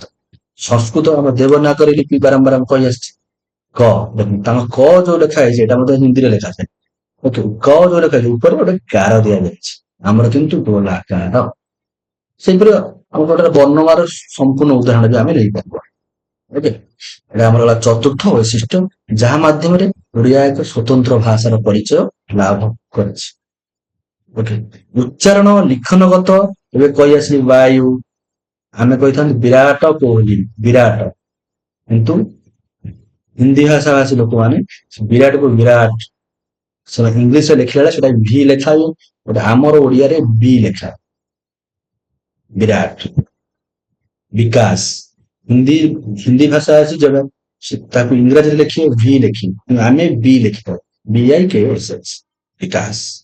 ସଂକ୍ଷେପରେ ଏତିକି ଜାଣିବା ଯେ ଅନ୍ୟ ଭାଷା ମାନଙ୍କ ଠାରୁ ନିଜର ଭିନ୍ନ ଲକ୍ଷଣ ଥିବାରୁ ଓଡ଼ିଆ ଏକ ସ୍ୱୟଂ ସମ୍ପୂର୍ଣ୍ଣ ସମୃଦ୍ଧ ଓ ସ୍ୱତନ୍ତ୍ର ଭାଷା। ତେଣୁ ଆମେ ଓଡ଼ିଆ ବୋଲି ନିଜକୁ ଗର୍ବ କରିବା ଉଚିତ। ଓଡ଼ିଆ ଭାଷାର ସୁରକ୍ଷା ପାଇଁ ଆମେ କାର୍ଯ୍ୟ କରିବା ଆବଶ୍ୟକ। ଓଡ଼ିଆ ଭାଷାକୁ କହିକି ନିଜକୁ ଲଜ୍ଜିତ ମନେ କରିବାନି। ଆଜିକାଲି ଯେପରି ଓଡ଼ିଆ ଭାଷା ନ କହି କଟକ ଭୁବନେଶ୍ୱରର ଲୋକମାନେ ବେସିକାଲି ଆମର ଯୁବପିଢି ମାନେ ହିନ୍ଦୀ ଭାଷାରେ କହିବାକୁ ନିଜକୁ ଏକ ଗର୍ବ ଅନୁଭବ କରୁଛନ୍ତି। ତାହା ଦ୍ୱାରା ଏକ ଭାଷାର ଅପମାନ ହଉଛି, ଆମ ମାତୃଭାଷାର ଅପମାନ ହଉଛି, ଆମ ମାର ଅପମାନ ହଉଛି। ଓଡ଼ିଆ ଭାଷାକୁ ନେଇ ଆମେ ଗର୍ବ ଅନୁଭବ କରିବା। ଓଡ଼ିଆ ଭାଷାର ପ୍ରଚଳନ ପ୍ରସାରଣ ପାଇଁ ଆମେ ଦୃଢ ସଂକଳ୍ପବଦ୍ଧ ହବା ଉଚିତ। ଓକେ, ଏହାର ପ୍ରାଚୀନତା ଏବଂ ସ୍ୱାଧୀନତାକୁ ଆଧାର କରି ଭାରତ ସରକାର ଓଡ଼ିଆ ଭାଷାକୁ କଣ କରିଛନ୍ତି ନା ଶାସ୍ତ୍ରୀୟ ଭାଷା ରୂପେ ମାନ୍ୟତା ପ୍ରଦାନ କରିଛି। ଓଡ଼ିଆ ଭାଷାର ଯୋଉ ବୈଶିଷ୍ଟ୍ୟ, ଯୋଉ 5 ପ୍ରକାର ବୈଶିଷ୍ଟ୍ୟ ଆମେ ଆଲୋଚନା କଲେ, ପ୍ରଥମ ବୈଶିଷ୍ଟ୍ୟ କଣ ଆଲୋଚନା କଲେ ନା ଆମର ଅନ୍ୟ ଭାଷାର ଗୋଟେ ଶବ୍ଦର ଯଦି ଶେଷ ଅକ୍ଷର ବ୍ୟଞ୍ଜନ ବର୍ଣ୍ଣ ଥାଏ ସେଠାରେ ହଲନ୍ତ ୟୁଜ କରାଯାଇଥାଏ, ଓଡ଼ିଆ ଭାଷାରେ ହଲନ୍ତ ୟୁଜ କରାଯାଇଥାଏ। ଉଦାହରଣ ସ୍ୱରୂପ ରାମ ଗୋପାଳ, କିନ୍ତୁ ଓଡ଼ିଆ ଭାଷାରେ ରାମ ରହିବ, ଆମର ଉଚ୍ଚାରଣ ହଲନ୍ତ ଉଚ୍ଚାରଣ ଆମ ଓଡ଼ିଆ ଭାଷାରେ ନାହିଁ। ରାମ ଗୋପାଳ। ସେଇଭଳି ଆମ ଓଡ଼ିଆ ଭାଷାରେ ରୁ ସ୍ପେଶାଲ ୟୁଜ କରାଯାଇଥାଏ, କିନ୍ତୁ ଅନ୍ୟ ଭାଷାରେ ସେ ରୁ କ୍ଷେତ୍ରରେ ଆମେ ରି ୟୁଜ କରିଥାନ୍ତି। ହିନ୍ଦୀ ଭାଷାରେ ଋଷି କୃଷ୍ଣ, କିନ୍ତୁ ଓଡ଼ିଆ ଭାଷାରେ ଋଷି କୃଷ୍ଣ ବୋଲି ଆମେ କହିଥାଉ। ଓଡ଼ିଆ ଭାଷାର ସ୍ୱରବର୍ଣ୍ଣ ରୁ ର ବ୍ୟବହାର ଅଛି। ବ୍ୟଞ୍ଜନ ବର୍ଣ୍ଣର ଯୋଉ ଆମର ଅବର୍ଗ ଯୋଗ ଅନ୍ତ୍ୟସ୍ଥ ଜ ରହିଲା, ଅନ୍ତ୍ୟସ୍ଥ ଜକୁ ଆମର ସ୍ୱତନ୍ତ୍ର ରୂପେ ବ୍ୟବହାର କରାଯାଇଥାଏ। ମାତ୍ର ହିନ୍ଦୀ ହଉ କିମ୍ବା ଓଡ଼ିଆର ସମଗୋଷ୍ଠୀ ଭାଷା ଯୋଉ ସବୁ ଅଛି, ବଙ୍ଗଳା, ଅହମିଆ, ଗୁଜୁରାଟୀ, ମରାଠୀ, ସେମାନେ ଆମର ୟ ବ୍ୟବହାର କରିଥାନ୍ତି। ଅନ୍ତ୍ୟସ୍ଥ ଜ ଗଲେ ସେମାନେ ୟ ବ୍ୟବହାର କରିଥାନ୍ତି। ମାତ୍ର ଆମେ ଜ ବ୍ୟବହାର ଅନ୍ତ୍ୟସ୍ଥ ଜ ବ୍ୟବହାର କରିଥାଉ। ଯେମିତି ୟମ ଆମେ ବ୍ୟବହାର କରିଥାନ୍ତି, ଆମେ କହିଥାଉ ଯମ। ସୂର୍ଯ୍ୟ ସେମାନେ କହିଥାନ୍ତି, ଆମେ କହିଥାଉ ସୂର୍ଯ୍ୟ। ସହାୟ ସାହାଯ୍ୟ। ଓକେ, ତାପରେ ଆମର ତୃତୀୟ ହଉଛି କଣ ନା ଆମର ଯୋଉ ଲିପିରେ ଆମର ଲେଖା ଯାଉଛି, ଯୋଉ ଆମର ସଂସ୍କୃତ ହଉ ହିନ୍ଦୀ ହଉ ଦେବନାଗରୀ ଲିପିରେ ଲେଖା ହେଲା, ତାହାର ଉପରେ ଏକ ଗାର ଦିଆଯାଇଥାଏ। ମାତ୍ର ଓଡ଼ିଆ ଭାଷା ହଉଛି ଗୋଲାକୃତି। ଏହା ମଧ୍ୟ ଏକ ବୈଶିଷ୍ଟ୍ୟ ଅଟେ। ଏହା ହଉଛି ଚତୁର୍ଥ ବୈଶିଷ୍ଟ୍ୟ, ଯାହା ଦ୍ୱାରା ଓଡ଼ିଆ ଭାଷା ଅନ୍ୟ ଭାଷା ଠାରୁ ଭିନ୍ନ ଅଟେ। ତାର ଉଚ୍ଚାରଣ ମଧ୍ୟ ଆଉ ଏକ ବୈଶିଷ୍ଟ୍ୟ, ଯେମିତି କହିଲି ବିରାଟ ବିରାଟ, ବିକାଶ ଆମର ବିକାଶ। ବ ଓ ସେ ଯୋଉ ଉଚ୍ଚାରଣ ଆମର କରାଯାଉଛି ଅନ୍ୟ ଭାଷାରେ ଆଉ ଓଡ଼ିଆ ଭାଷା ମଧ୍ୟରେ, ତାହା ମଧ୍ୟ ଓଡ଼ିଆ ଭାଷାକୁ ଏକ ସ୍ୱତନ୍ତ୍ର ଭାଷା, ସ୍ୱୟଂ ସମ୍ପୂର୍ଣ୍ଣ ଭାଷା ରୂପେ ପରିଗଣିତ କରିଥାଏ। ଏହି ସବୁ ପ୍ରାଚୀନତା, ଏହି ସବୁ ସ୍ୱତନ୍ତ୍ରତାକୁ ଆଧାର କରି 2000 ବର୍ଷର ପ୍ରାଚୀନତା, ତା ସହ ଏଇ 5 ପ୍ରକାର ଯୋଉ ସ୍ୱତନ୍ତ୍ରତା ଆମେ ଏଠି ଆଲୋଚନା କଲେ, ଆହୁରି ମଧ୍ୟ ସ୍ୱତନ୍ତ୍ରତା ଅଛି, ଆମର ବୈଶିଷ୍ଟ୍ୟତା ଅଛି ଓଡ଼ିଆ ଭାଷାର। ସେଥିପାଇଁ ଓଡ଼ିଆ ଭାଷାକୁ ଭାରତ ସରକାରଙ୍କ କେନ୍ଦ୍ର ସାହିତ୍ୟ ଏକାଡେମୀ ଶାସ୍ତ୍ରୀୟ ଭାଷା ରୂପେ ମାନ୍ୟତା ଦିଆଯାଇଛି। ଓକେ, ତାପରେ ଆମେ ଆଲୋଚନା କରିବା ବ୍ୟାକରଣ। ଓକେ, ପ୍ରଥମ ଅଧ୍ୟାୟର ବ୍ୟାକରଣ ଅଂଶକୁ ଆମେ ଆଲୋଚନା କରିବା। এই ବ୍ୟାକରଣ ଯେକୌଣସି ବ୍ୟକ୍ତି କଥା କହିଲା ବେଳେ କିଛି ନିୟମ ରହିଛି। କଥା କହିଲା ବେଳେ, ଲେଖିଲା ବେଳେ କିଛି ନିୟମ ଥାଏ। ଓକେ, ସେ ଯୋଉ ନିୟମ ମାଧ୍ୟମରେ ଆମେ ଭାଷାକୁ, ନିୟମ ବା ଶୃଙ୍ଖଳା ଥାଏ, ସେ ଶୃଙ୍ଖଳା ମାଧ୍ୟମରେ ଆମେ ଯେଉଁପରି ଭାବରେ ଭାଷାକୁ ବ୍ୟବହାର କରିଥାଉ ବା ଲେଖିଥାଉ ବା କହିଥାଉ, ସେ ଶୃଙ୍ଖଳା ଓ ନିୟମ ଗୁଡିକୁ ବ୍ୟାକରଣ କୁହାଯାଏ। ବ୍ୟାକରଣ ହଉଛି ଭାଷା ଲେଖିବାର ବା ଭାଷା କହିବାର ଏକ ନିୟମ, ରୁଲ। ଓକେ, ସେ ନିୟମକୁ ଆମେ ବ୍ୟାକରଣ କହିଥାଉ। ଦେଖନ୍ତୁ, ଓଡ଼ିଶାରେ ପାଣି କହିଲେ ଦିଲ୍ଲୀରେ ପାନି କହନ୍ତି, ବିଲାତି ଲୋକ ୱାଟର କହନ୍ତି, ତେଲୁଗୁ ନିଲୁ କହନ୍ତି, ଓଡ଼ିଆ ବଙ୍ଗଳା ହିନ୍ଦୀରେ ମୁଁ ଯାଉଛି ପରି ନିୟମ ଥିଲା ବେଳେ, ଇଂରାଜୀ ଭାଷାରେ ମୁଁ ଅଛି ଯାଉନି ଆଇ ଆମ୍ ଗୋଇଂ ହଉଛି, ମୁଁ ଅଛି ଯାଉ ହଉଛି, କିନ୍ତୁ ଏଠି ଆମ ଓଡ଼ିଆ ଭାଷାରେ ଇଂଲିଶରେ ମୁଁ ଯାଉଛି ହଉଛି। ତେଣୁକରି ବିଭିନ୍ନ ଭାଷାରେ, ଭିନ୍ନ ଭିନ୍ନ ଭାଷାରେ ବ୍ୟାକରଣ ରହିଛି, ଯେଉଁ ବ୍ୟାକରଣ ମାଧ୍ୟମରେ ଆମେ ଆମେ ଆମ ଭାଷାକୁ ଲେଖିଥାଉ। ଓକେ, ସେ ସବୁ ବ୍ୟାକରଣ ଯୋଉ ଶୃଙ୍ଖଳା ଅଛି, ନିୟମ ଅଛି, ତା ମାଧ୍ୟମରେ ଲେଖିଥାଉ। ସେ ନିୟମ ଗୁଡିକୁ ଆମେ କହିଥାନ୍ତି କଣ ନା ବ୍ୟାକରଣ। ଓକେ, ପ୍ରଥମରୁ ଭାଷା ଆଲୋଚନା ବେଳେ ନିୟମ କଥା କୁହାଯାଇଛି। ତେଣୁକରି ଭାଷା ବ୍ୟବହାରର ଏଇ ଶୃଙ୍ଖଳା ନିୟମ ଗୁଡିକୁ ଆମେ କଣ କରିଥାଉ ନା ବ୍ୟାକରଣ କରିଥାଉ। ବିଲେଇ ମୂଷା ଖାଏ, ଏଇଟା ଆମର ବ୍ୟାକରଣ ହବ। କିନ୍ତୁ ମୂଷା ବିଲେଇ ଖାଏ, ଏଇଟା ସମ୍ଭବ? ବିଲେଇ ମରିଗଲେ ବୋଧେ ମୂଷା ଖାଇପାରେ, କିନ୍ତୁ ସେମିତି ମୂଷା ବିଲେଇକୁ ଖାଇପାରିବ ନାହିଁ। ଓକେ, ତେଣୁ ଆମର ବିଲେଇ ମୂଷା ଖାଏ ଏକ ବ୍ୟାକରଣଗତ ସଠିକ। ବିଲେଇ ମୂଷା ଖାଏ। ମୁଁ ଭାତ ଖାଉଛି, ଭାତ ମୁଁ ଖାଉଛି, ଭାତ ମତେ ଖାଉଛି, ଏହା ବ୍ୟାକରଣଗତ ତ୍ରୁଟି ଅଟେ। ଓକେ, ତ ଶୃଙ୍ଖଳା ନିୟମ ମାଧ୍ୟମରେ ଯୋଉ ଭାଷା ବ୍ୟବହାର କରାଯାଇଥାଏ, ଯାହା ମାଧ୍ୟମରେ ଆମେ କିଛି କଥାକୁ ପରିପ୍ରକାଶ କରିଥାନ୍ତି, ଯାହା ଅର୍ଥ ପ୍ରକାଶ କରୁଥାଏ, ସେଇ ଯୋଉ ନିୟମଟିକୁ ଆମେ ବ୍ୟାକରଣ କହିଥାଉ। ମନେ ରଖିବାକୁ ହେବ ଯେ ଭାଷାର ବ୍ୟାକରଣ ସ୍ରୋତ ତାର ବ୍ୟବହାର ସହିତ ସୃଷ୍ଟି ହୋଇଥାଏ। ପରବର୍ତ୍ତୀ ସମୟରେ ତାର ନିୟମ ଗୁଡିକ ବିଦ୍ୱାନ ମାନେ ଖୋଜି ବାହାର କରନ୍ତି। ଏଗୁଡିକ ଲିପିବଦ୍ଧ ହେଲେ ତାକୁ ସେଇ ଭାଷାର ବ୍ୟାକରଣ ବୋଲି କୁହାଯାଏ। ଓକେ, ସେ ଯୋଉ ନିୟମ ଗୁଡିକ ଯେତେବେଳେ ଲିପି ଏବେ କହି ଆସିଲି, ନିୟମ ଗୁଡିକ ଆମେ ଲିପିବଦ୍ଧ କରିବା, ଲେଖିଦବା, ବ୍ୟାକରଣ ଆକାରରେ ପରିଦୃଷ୍ଟ ହେଲା ବା ପରିଚାଳନା କରାଗଲା। କଣ କୁହାଗଲା ନା ଏଇଟା ହେଲା ବ୍ୟାକରଣ, ବ୍ୟାକରଣଗତ ଏଠି ତ୍ରୁଟି ଅଛି ଆମେ ବେଳେ କହିଥାଏ। ଏବେ ଏବେ ମଧ୍ୟ ଆମ ଦେଶର ସାରା ପୃଥିବୀରେ ଅନେକ ଭାଷା ଅଛି ଯାହାର ବ୍ୟାକରଣ ଲିପିବଦ୍ଧ ହୋଇନାହିଁ। ଓକେ, ପୃଥିବୀର ଅନ୍ୟ ଦେଶ ପରି ଆମ ଭିତରେ ମଧ୍ୟ ଅନେକ ନିରକ୍ଷର ବ୍ୟକ୍ତି, ଅଳ୍ପ ପାଠ ପଢା ବ୍ୟକ୍ତି ଅଛନ୍ତି ଯୋଉମାନେ ନିର୍ଭୁଲ ଶୈଳୀରେ କହିଥାନ୍ତି, କିନ୍ତୁ ସେମାନେ ବ୍ୟାକରଣ ପଢିନାହାନ୍ତି, ଭାଷା ଜାଣିଥାନ୍ତି। ହଁ, ବହୁତ ନିରକ୍ଷର ବ୍ୟକ୍ତି ଅଛନ୍ତି, ଅଳ୍ପ ପାଠ ପଢିଛନ୍ତି, ବ୍ୟାକରଣ ବିଷୟରେ ସେମାନଙ୍କ ଜ୍ଞାନ ନାହିଁ, ଅଜ୍ଞ ସେମାନେ। ମାତ୍ର ସେମାନେ ଅଳ୍ପ ପାଠ ପଢିଲେ ମଧ୍ୟ, ନିରକ୍ଷର ହେଲେ ମଧ୍ୟ, ଭାଷାର ନିୟମ ଜାଣିନଥିଲେ ମଧ୍ୟ ସେମାନେ ସୁନ୍ଦର ଶୈଳୀରେ ଗୋଟେ ଗୋଟେ ବାକ୍ୟ କିମ୍ବା ଆମର ଭାଷାକୁ କହିପାରିଥାନ୍ତି। ଓକେ, ପରିବେଶ ସେ ଯୋଉ ଆମର ସେମାନେ ଏସବୁ ଜିନିଷ ଶିଖନ୍ତି କୋଉଠୁ? ପରିବେଶ ଶିଖିଥାନ୍ତି, ପିଲାବେଳୁ ଶିଖିଥାନ୍ତି। ପିଲାବେଳୁ ସେ ଭାଷାରେ ଯୋଉମାନେ କଥାବାର୍ତ୍ତା କରିଥାନ୍ତି ସେମାନଙ୍କ ତାହା ସେମାନେ ଅନୁକରଣ କରି ସେଇ ଭାଷାର ବ୍ୟାକରଣକୁ ସେମାନେ ଶିଖିଥାନ୍ତି। ସେମାନେ କିନ୍ତୁ ଜାଣିପାରିନାହାନ୍ତି ଯେ ଏଇଟା ହଉଛି ଗୋଟେ ବ୍ୟାକରଣ ବୋଲି। ସେମାନେ ସେ ଭାଷା ମାଧ୍ୟମରେ ନିଜର ମନର ଭାବକୁ ପରିପ୍ରକାଶ କରିଥାନ୍ତି। ଓକେ,